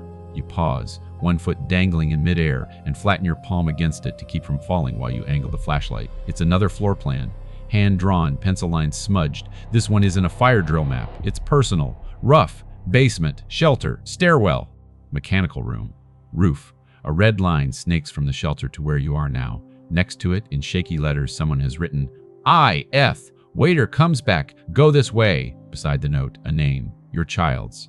Your grip tightens on the rung. For a moment, the ladder, the room, the whole building seems to sway. They thought this through. They mapped escape routes. They didn't just wait. and you are walking the line they drew, one step, one rung, one breath behind where they never got to go. Your throat tries to lock. It doesn't. You make sure of it. Thank you, you whisper to the pencil lines. I see you. You climb. At the top, the dog head butts the hatch with his skull whining. It gives a little, stuck by time but not sealed. You wedge your shoulder under it, brace your feet, and push. Metal groans. Flakes of rust drift down, dusting your face, catching in your eyelashes. Then, with a reluctant lurch, the hatch swings up. Cold night air knifes in. It smells like wet asphalt, river spray, distant exhaust, the faint tang of rain still waiting in the clouds. It smells like the living world. The dog hauls himself out through the gap, toenails scrabbling on whatever surface is above. You follow, dragging your body onto the roof like someone crawling out of a grave. You lie there for a moment, chest heaving, concrete rough under your palms, the sky enormous above you. Clouds churn, bruised and low, lit from beneath by the yellow scatter of the city. The river glints dull silver in the distance, swollen, restless.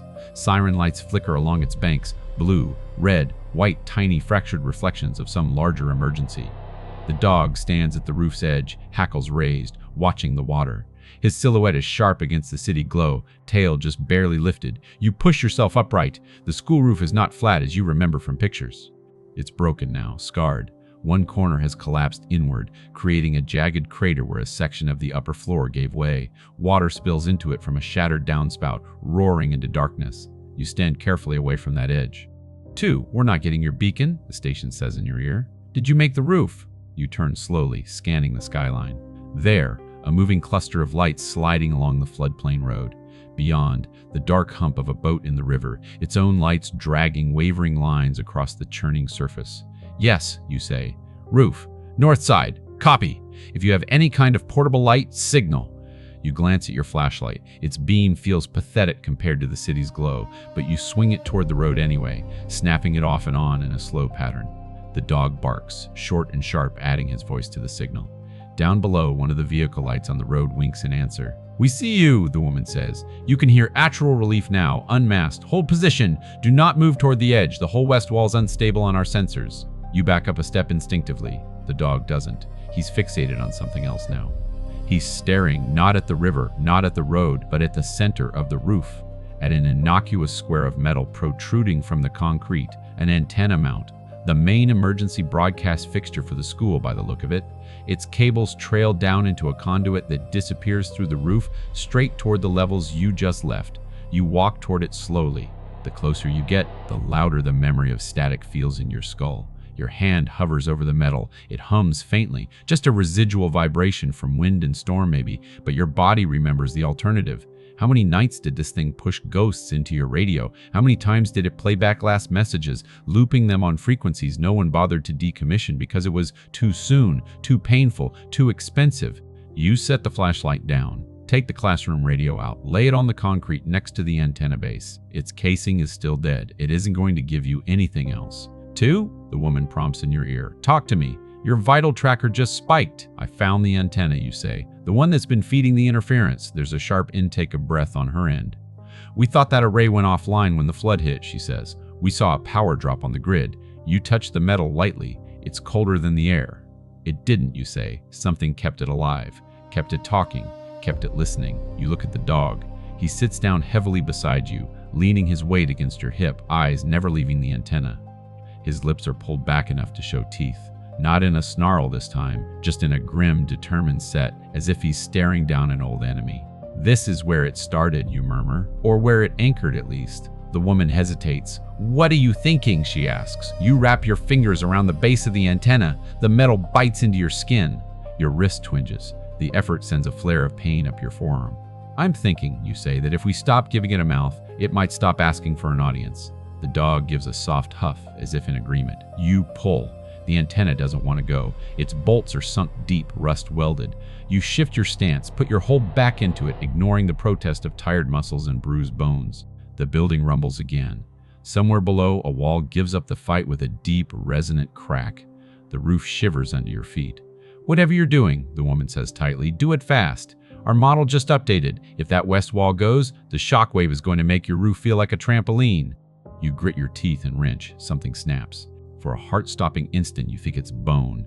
Then the antenna base lurches, listing to one side, half freed. The dog lunges, biting down on one of the shorter support rods, jaws clamping tight. He pulls in tandem with you, growling low. His muscles bunch under his wet coat, scars flexing white against dark fur. Together, you drag the thing over. It comes out of its socket with a shriek that sounds almost like a voice being ripped from a throat. The antenna slams onto the concrete, one end hanging over the edge of the collapsing corner. Cables snap, whipping through the air. In your ear, the static on the emergency transceiver flares, then clears, as though a pressure you didn't know you were under suddenly lifts. You don't hear the phantom frequencies anymore.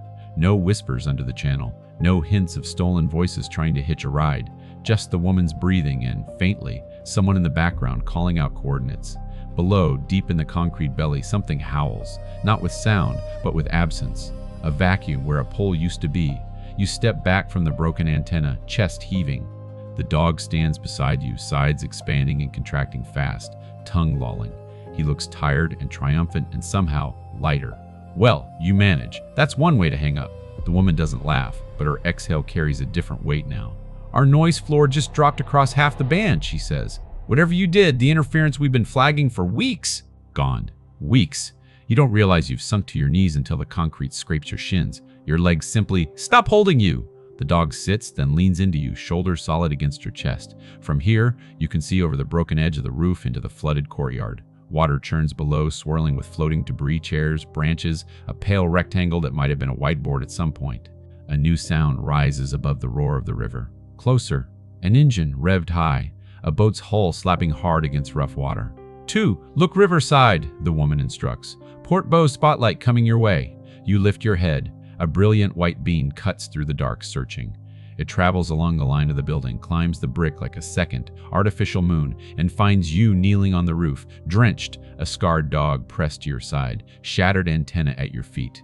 The light holds steady. We've got you, the woman says, and though you've heard those words in every rescue movie, every press conference, they land differently this time. Don't move. They'll set a line from the upper balcony.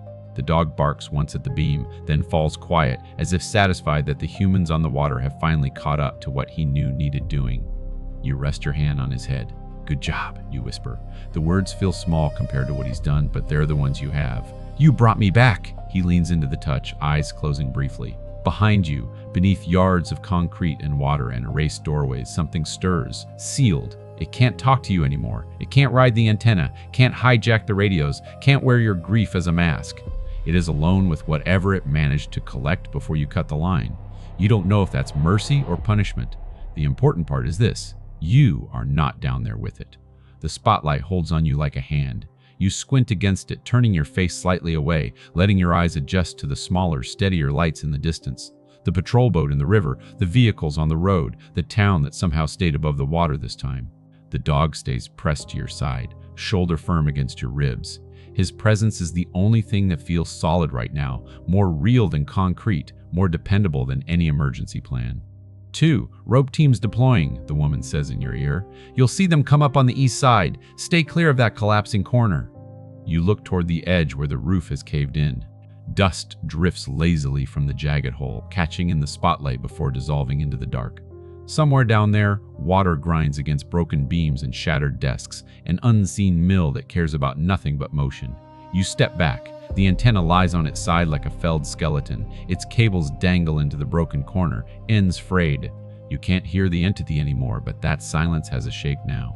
It feels like a door you've locked and thrown the key into deep water. Can you walk? The woman asks. You look down at your legs, at the muddy watermarks on your jeans, at the scuffs on your boots. You wiggle your toes inside your socks. Everything hurts more now that adrenaline has bled off, but nothing feels broken.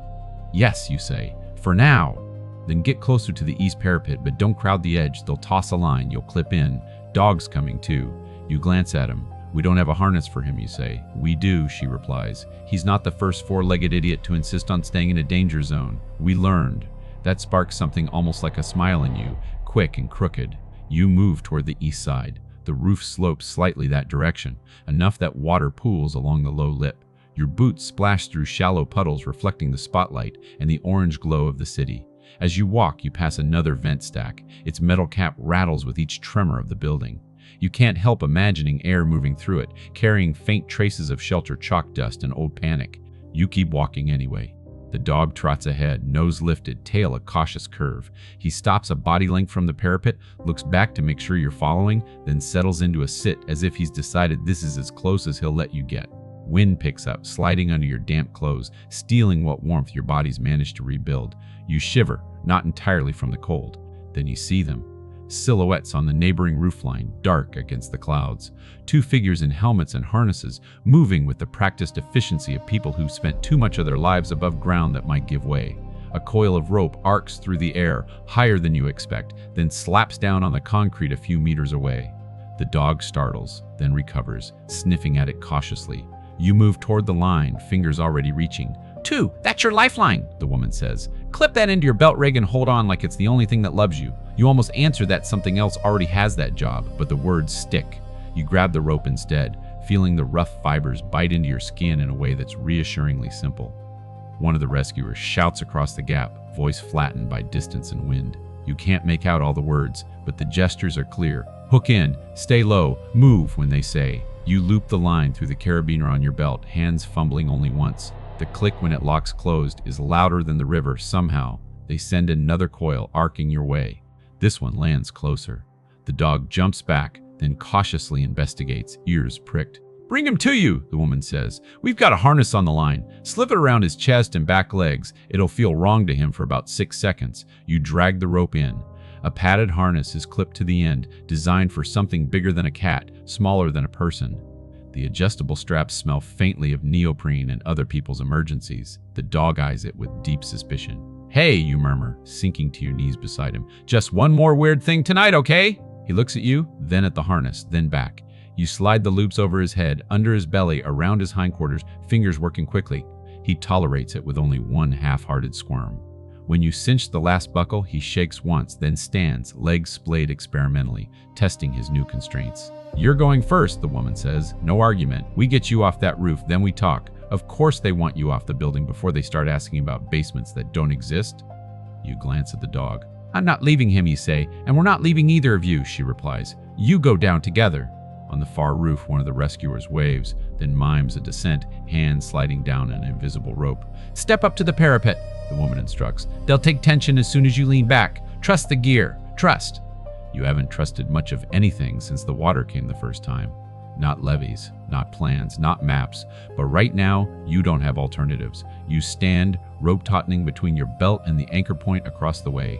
The dog presses against your leg, harness straps creaking softly with his movement. You step up onto the low ledge, heart pounding in an oddly calm way, slow, heavy beats, each one deliberate. The courtyard churns below, black and wild. The broken antenna juts out over the drop like a snapped bone. "Lean back," the woman says. "We've got you." You close your eyes for a second. You can still feel the basement, the carved warnings, the weight of the radio in your hand. You can hear your child's handwriting in your head, the strokes of pencil that wrote that escape route along the ladder. "I'm trying," you breathe. The dog barks once, loud and sharp, as if to say, "Now." You lean back. For an instant, you're falling. Your stomach lurches, air rushing past your face. Then the rope catches, digging into your harness, biting through damp clothes. You dangle above the swinging dark, legs braced out, boots scraping the wall for purchase. The dog is right beside you, suspended in his own harness, legs pedaling uselessly at the air. His eyes go huge, but he doesn't thrash. He just snaps his jaw once at the flood, as if to tell it that this time, it doesn't get to win. You descend together. The wall moves past in jerky increments as the rescuers pay out the line, controlled, steady. Water spray hits your face, cold and stinging. The smell of the river rises, thick and organic and relentless. Your muscles shake with the strain of holding yourself just right. Your hands, wrapped around the rope, burn. Briefly, the corner of your vision catches the shattered windows of the floor you once thought was the worst this building could become. Classrooms gape open like broken teeth, desks floating inside, posters melting from the walls. This school has always been a mouth, you realize, taking in children, chewing up days, spitting out adults. It just learned, once, how to swallow. Not tonight. Boots hit metal, an external balcony railing that has miraculously stayed attached. Hands grab your shoulders, your belt, the dog's harness. The world shrinks to gloved fingers, shouted instructions, the squeak of gear. You are hauled over the rail onto solid flooring. The dog tumbles beside you, skidding on wet metal, then popping back up as if embarrassed to have lost composure for half a second. "Welcome back to horizontal," one of the rescuers says, voice muffled behind their helmet visor. "You okay?" You nod, then realize nodding doesn't cover it. I think so, you say. He turns to the dog, kneeling to unclip the harness. And you, big guy, he says, voice unconsciously softening. Still in one piece?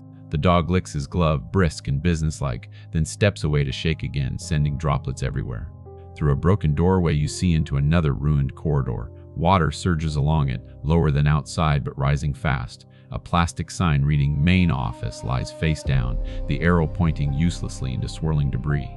Let's move, the rescuer says. Stairs are shot, but we've got a temporary bridge to the next building. You're going to hate walking across it, but you'll hate staying here more. You follow. The bridge is nothing more than a wide aluminum plank thrown across a gap between two structures.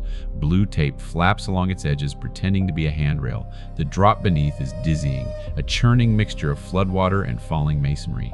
You set your foot on the metal. It flexes slightly. The dog hesitates, nails skittering. It's okay, you murmur. I'm with you. This time, you go first. You shuffle across, knees bent, center of gravity as low as your dignity allows. The plank hums faintly under your weight but holds. The dog follows, belly almost touching the surface, harness still on, rope leash clipped to it as a backup. Halfway across, the building you just left shudders. A chunk of roof gives way in the corner of your vision, collapsing into the courtyard with a roar. A wave of water leaps up, slapping the underside of the bridge hard enough to make your teeth knock together. You tighten your grip on the plank, fingers going numb. The dog loses footing for a heartbeat, paws sliding. The rope snaps taut, jerking him sideways. His hind legs slip off the edge. You don't think. Your hand leaves the bridge and clamps around his harness strap, hauling with everything you've got left. For a second, you are holding a life suspended above water again. Different scale, different weight, same raw terror in your muscles. The difference is, this time, you're not alone. A rescuer's hand clamps down over yours, adding force. Got him, he grunts. Another hand grabs your belt from behind. Got you. Together, you drag the dog back onto the bridge. He scrabbles, finds purchase, throws his weight forward, and the three of you stumble the remaining distance to the opposite roof in a tangle of limbs and curses. Once across, you fall to your knees, laughing a sound that's much too close to sobbing. The dog collapses beside you, panting, tail thumping once against the concrete in a dazed rhythm. Okay, the rescuer says, breathless. Enough near death for one night. Stairs down, then boat, then warm, dry, and paperwork. Paperwork. The word is so normal it almost hurts. You let them steer you toward a stairwell that still holds. It smells like mildew and old coffee. Posters line the walls. Exam schedules, club announcements, a faded flyer about the new safety program with the triple circle logo tucked in the corner. You descend. At the bottom, a door is propped open with a sandbag. The night hits you again, full of noise now. Engines, shouted instructions, the slap of water against hulls. Flashing lights paint everything in slices of blue, red, and white. A boat waits at the foot of a temporary gangway, its bow nudging the building. A crew member reaches out as you approach, hand extended. You take it and step down into the boat, legs wobbling. The deck shifts beneath you, but it's a living motion, not the death rattle of a collapsing structure. The dog follows, leaping the last half-meter, landing with a thud that shudders the small craft. Someone laughs, startled and relieved. Big fella, they say. We'll need to weigh you for your own life jacket next time. He noses their arm, already making allies. As the boat peels away from the building, you turn. What's left of the school looms above the flood, a dark mass with too many empty windows. Water pours from broken points, glittering in the searchlights like threads of molten metal. For a moment, you swear you see movement in one of the upper windows, a small figure standing perfectly still, watching you go. You blink, and it's gone. Maybe it was never there. Maybe it was. Either way, it can't follow. You cut the line. The woman's voice returns, clearer now than it's ever been. 2, status? You look down at the emergency transceiver clipped to your belt. Its tiny screen shows clean signal bars. No ghost frequencies, no strange overlays. On the river, you say. Heading back. There's a pause. You did something down there, she says quietly. We lost noise across half our monitored bands. Whatever was chewing up our scans around the school, whatever was broadcasting those anomalies, it's gone. The word anomalies stands in for the things she doesn't have language for yet. Good, you say. Maybe, she replies. But there's something else. Paper rustles on her end. Keys clack. When you went down below grid, she says, we started digging through archived logs. There was a packet flagged under the old safety program's ID, never fully decoded. Looked like it tried to send on repeat but couldn't get past the interference. Your heartbeat stutters. What kind of packet?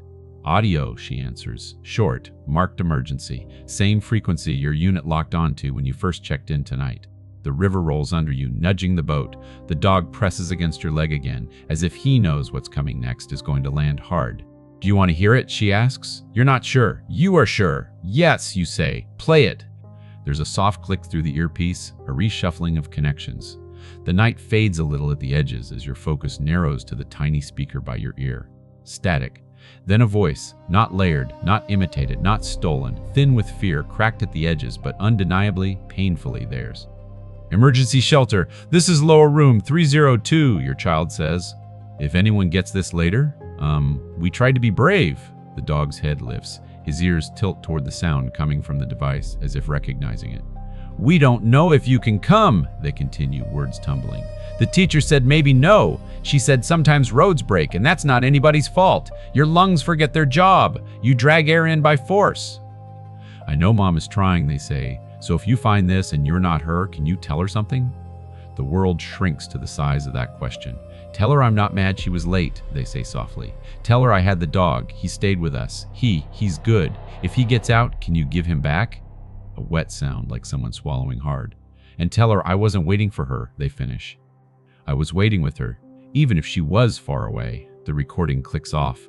The river noise rushes back in, harsh and cold. You realize your hands are shaking so hard the transceiver rattles briefly against your belt. Your vision blurs at the edges, the lights of the city smeared into streaks. The dog nudges your hand with his nose. When you look at him, his eyes are full of something old and gentle, as if he's been carrying this message in his ribs for months, just waiting for the interference to clear. You slide your hand along his head, between his ears, down his neck, grounding yourself on tangible fur and muscle and breath. The discovery isn't that the entity was real, or that the basement existed. You knew on some level that the world is stranger than you'd like. The discovery is this: you were late, and they loved you anyway, not as someone who failed to be there in time, but as someone who failed to be there in time, but as someone they were already walking alongside even when concrete and water and circumstance made the distances impossible. You have spent 3 months talking to ghosts that were never yours. Now, finally, you've heard the one voice that was. A weight you didn't know how to name loosens just a fraction in the center of your chest. It doesn't vanish, it never will. But it shifts from accusation to ache, from punishment to presence. You wipe at your face with the back of your hand. It comes away wet, and not just from river spray. Too? The woman asks gently. You still with me? You clear your throat. Speech feels like lifting something heavy. I heard it, you say. Thank you. We'll send you the file, she says. And whatever you found down there, whatever you did, it won't be on any official form, but it matters. The boat turns, angling toward the dock, a strip of concrete lit by sodium lamps lined with figures in reflective vests. Beyond them, the city waits, bruised but standing, its windows full of other stories that didn't end tonight. The dog stays glued to your side, watching the shoreline approach. He is not going back to the shelter. He is going with you. For the first time since the flood, the thought of going home does not feel like walking into a mausoleum. You're not going home to wait beside a radio anymore. You're going home to someone who already did the waiting and left you a map for what comes after. The dock rises to meet you, slowly at first, then with the abrupt inevitability of something that has been waiting all night. As the boat bumps against the landing, hands reach for you. Real hands, warm hands, alive hands. They pull you up from the unsteady deck onto solid ground. Concrete has never felt so generous. Rain begins to fall, just a mist, barely more than a suggestion, but it carries the clean scent of sky, not river. The dog hops off the boat behind you, landing with a confident thud. His coat glistens under the sodium lights, every muscle alert, every breath strong. He shakes once, sending droplets everywhere, then stands pressed to your leg as if anchoring you to the world. Let's get you checked, someone says, gently steering you forward.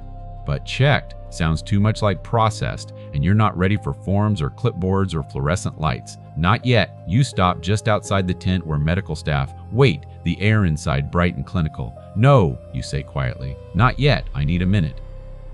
The medic opens their mouth to argue, then seems to see something in your face and closes it again.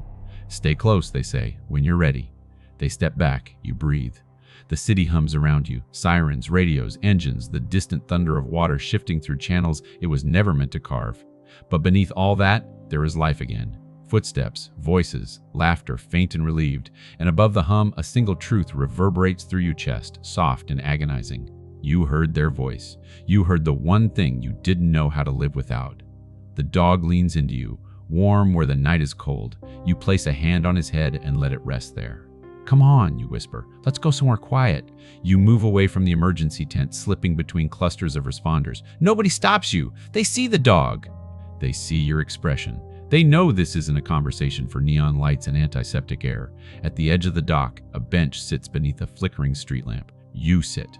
The dog hops up beside you, ignoring the concept of personal space entirely, and presses his body along the length of yours. For the first time in hours or months or years, you exhale without flinching. The river flows past, dark and swollen, a living thing that has taken too much and given too little. But tonight, it gives something back. Not a person, not a miracle, but a truth you can live with. The emergency transceiver crackles softly on your belt. A text ping flashes on its tiny screen. File received. You hesitate for a long moment. Then you tap play. The message repeats. Your child's voice fills the night again, thinner through the speaker but no less real. You let the words wash over you. Tell her I wasn't waiting for her. I was waiting with her. You close your eyes. The rain mixes with whatever escapes them. When the recording ends, the silence doesn't feel predatory anymore. It feels like a blanket, thin, worn, but placed gently over your shoulders by someone who once loved you enough to say the one thing you needed most. You didn't fail. You just didn't get there in time. And they understood the difference. The dog noses your hand. You look at him. You stayed. You say softly, you really stayed with them. His ears flick. He lifts a paw and places it on your thigh, slow and deliberate, as if confirming the truth. Something inside you shifts, not healed, not whole, but no longer hollow. You rest your forehead against his, letting his steady breathing ground you. A responder approaches cautiously. Sir, ma'am, they're ready whenever you are. You straighten. Actually, you say quietly, I think I'm ready now. They nod and gesture you back toward the tent. The dog falls into step beside you, no leash needed, glued to your side by something deeper than training. Inside, the medics work quickly, checking vitals, shining lights in your eyes, taking your temperature, listening to your lungs. You answer questions on autopilot. At some point, someone asks, and the dog? Is he with you? You look down at him. His tail sweeps slowly across the floor. Yes, you say, he's mine. It is the easiest sentence you've spoken in months. A young EMT runs a scanner over him, checking for injuries. No microchip, they report, but he seems healthy. A little underweight, old scars. You'll want a vet to look at him, but he's a strong one. You nod. Of course he is. He carried an entire basement's worth of ghosts on his back until you were ready to hear the truth. When they finish, the lead medic hands you a blanket and a cup of something hot. You should rest, they say. We'll arrange transport home when you're ready. Home. The word no longer feels like a heavy door you can't open. It feels like a place you can stand in again. You step outside the tent. The rain has turned steady now, thin droplets shimmering in the glow of the street lamps. The city smells washed, reborn. You walk to the water's edge, careful not to get too close. The dog sits beside you, his gaze following the river as it rushes past. I'm going to play the message one more time, you say. He looks at you, then at the transceiver, then settles in. You tap play. When the recording ends, you don't cry. This time, you smile. A small cracked thing, but real. You lean down and whisper to the dog, Let's go home! You turn away from the river. The dog stands and follows. But before you leave completely, something makes you pause. A question you hadn't realized was forming rises quietly. If the entity fed on longing and echoes, what happens now that the line is cut? You look back at the water. Nothing moves in the windows of the ruined school. No silhouettes. No shadows. Just darkness. Real darkness. The kind that belongs tonight, not grief. Whatever you left down there is sealed away. Not forgotten, not forgiven, but powerless. Your child's voice, though, that is yours to keep. You take the first step toward the waiting rescue vehicle. The dog matches your stride. Your life, the broken version of it you've been surviving for months, shifts its weight, but it doesn't collapse. It realigns. You breathe in the rain. It smells like something new is trying to begin. The ride home feels unreal. Not dreamlike. Dreams float. This sits heavy, like stones settling into new places beneath water. Rain patters against the windows of the rescue van in soft, persistent taps. The heater hums. The driver doesn't speak, sensing the weight in the back row where you sit with a blanket draped over your shoulders and a dog pressed so tightly against your side, he might as well be part of you. His breathing is slow now, steady. Each breath a quiet reminder. You're not going back there. You're going forward. Streetlights pass in long amber strokes across the glass. puddles flash silver beneath the headlights. The river roars somewhere behind, but the city ahead is calm, washed, flickering with signs of normal life you'd forgotten how to look at. You don't speak. You don't need to. The dog rests his head on your thigh, eyes half closed, content in a way that makes something inside you loosen, gently, painfully. When the van slows in front of your building, you don't move at first. Your hands stay gripped in the dog's fur. The driver turns in his seat and says softly, "Take your time," but you do move, eventually, because you realize you're not afraid of stepping out anymore. Not into grief, not into the place where their shoes still sit by the door, not into the rooms holding echoes of the life before. You're stepping into something else tonight. Not healing, not yet, but living. Living with truth, not static. You open the door. The dog jumps out first, landing on the wet sidewalk with surprising grace for someone who was dangling from a harness an hour ago. He sniffs the air, shaking rain from his coat, then looks back at you as if to say, "Come on." This is ours now. You follow him up the steps to your apartment. The key hesitates in your hand for only a moment before sliding into the lock. The door opens with its familiar creak. You step inside. The house smells exactly as you left it. Faint detergent, old wood, something sweet from a candle burned down to a stub weeks ago. It no longer feels like a tomb. You turn on a single lamp. Just one. Soft, warm light spills through the room. Everything is the same. Everything is different. The dog pads in behind you, pausing just past the doorway. He looks up at you, waiting. "Go on," you murmur. "You're home." He seems to understand. He walks forward, nose brushing corners, sniffing cautiously, tail giving a small wag. He pauses at the dining table, at the chair your child used to sit in. He sniffs it once, lifts his gaze to you, then moves on, choosing not to linger in a ghost's outline. You exhale. It shakes on the way out. You unclip the emergency transceiver from your belt and set it on the table. It looks small now, fragile. You tap it once, not to turn it on, but as a gesture of respect for what it carried, for what it didn't, for what it finally gave you. Your eyes drift to the photo still taped to the wall, the one you haven't touched since the flood, the one you sat in front of every night with the radio pressed to your ear. You walk toward it. The dog follows. The picture is a little tilted, the tape curling at the edges. Your child's smile beams up at you, gap-toothed, squinting slightly, hair messy from recess wind. You touch the edge of the frame lightly. "I heard you," you whisper. Your voice cracks. "You don't fix it. I heard you, and I'm not late anymore. Not for this." You don't take the photo down. You straighten it. A gentle adjustment like smoothing a wrinkle in a shirt, not erasing anything. Behind you, the dog sits, watching you with soft eyes. His chest rises in a slow, deep rhythm. Calm, present, alive. You kneel down beside him. He leans into you immediately. Your hand sinks into his fur, not trembling this time, not desperate, just steady, grounded. You stayed with him, you whisper into his neck. You stayed until you couldn't, and now you can stay here. His tail wags once, a slow thump on the floor. An agreement. You stay like that for a long moment, just the two of you, in the quiet that no longer feels haunted. There's a weight in your chest still, yes, but it's different. It doesn't claw, it doesn't demand, it simply is. When you finally rise, the dog follows you to the kitchen. You fill a bowl with water. He drinks half of it in one go, tail wagging harder with each gulp. You open a cabinet and pull out a towel. He stands patiently as you dry him, fur fluffing in uneven tufts. When you finish, he nudges your hand as if to say, "You did fine." You walk to the couch. It is where you slept for 3 months, where you listened to static until it carved valleys in your bones. Tonight, you sit instead of collapse. The dog jumps up beside you without being asked, circles twice, then settles with his head heavy in your lap. Rain patters softly against the window. Cars pass outside, their lights reflecting in quiet gold streaks. The city exhales. So do you. You reach for the transceiver one last time. There's no static now, no whisper, no phantom voices clawing at the edges of signal and grief, just a blank channel, clean. You place it gently beside you. You leave it off. The dog shifts, adjusting his weight so your hand rests naturally on his chest. His heartbeat is slow, warm, real. Your eyes drift closed, not in exhaustion, in peace. A new kind, a fragile kind, but one that belongs entirely to you. When sleep finally comes, it comes quietly, like someone pulling a blanket up over your shoulders, like the soft closing of a door behind you, like the ending of a story that doesn't tie everything up but leaves enough light in the room to see by. You dream not of floods or doors or static, but of a child's handwriting, a map drawn in pencil, a line leading upward, toward open air, toward night sky, toward you.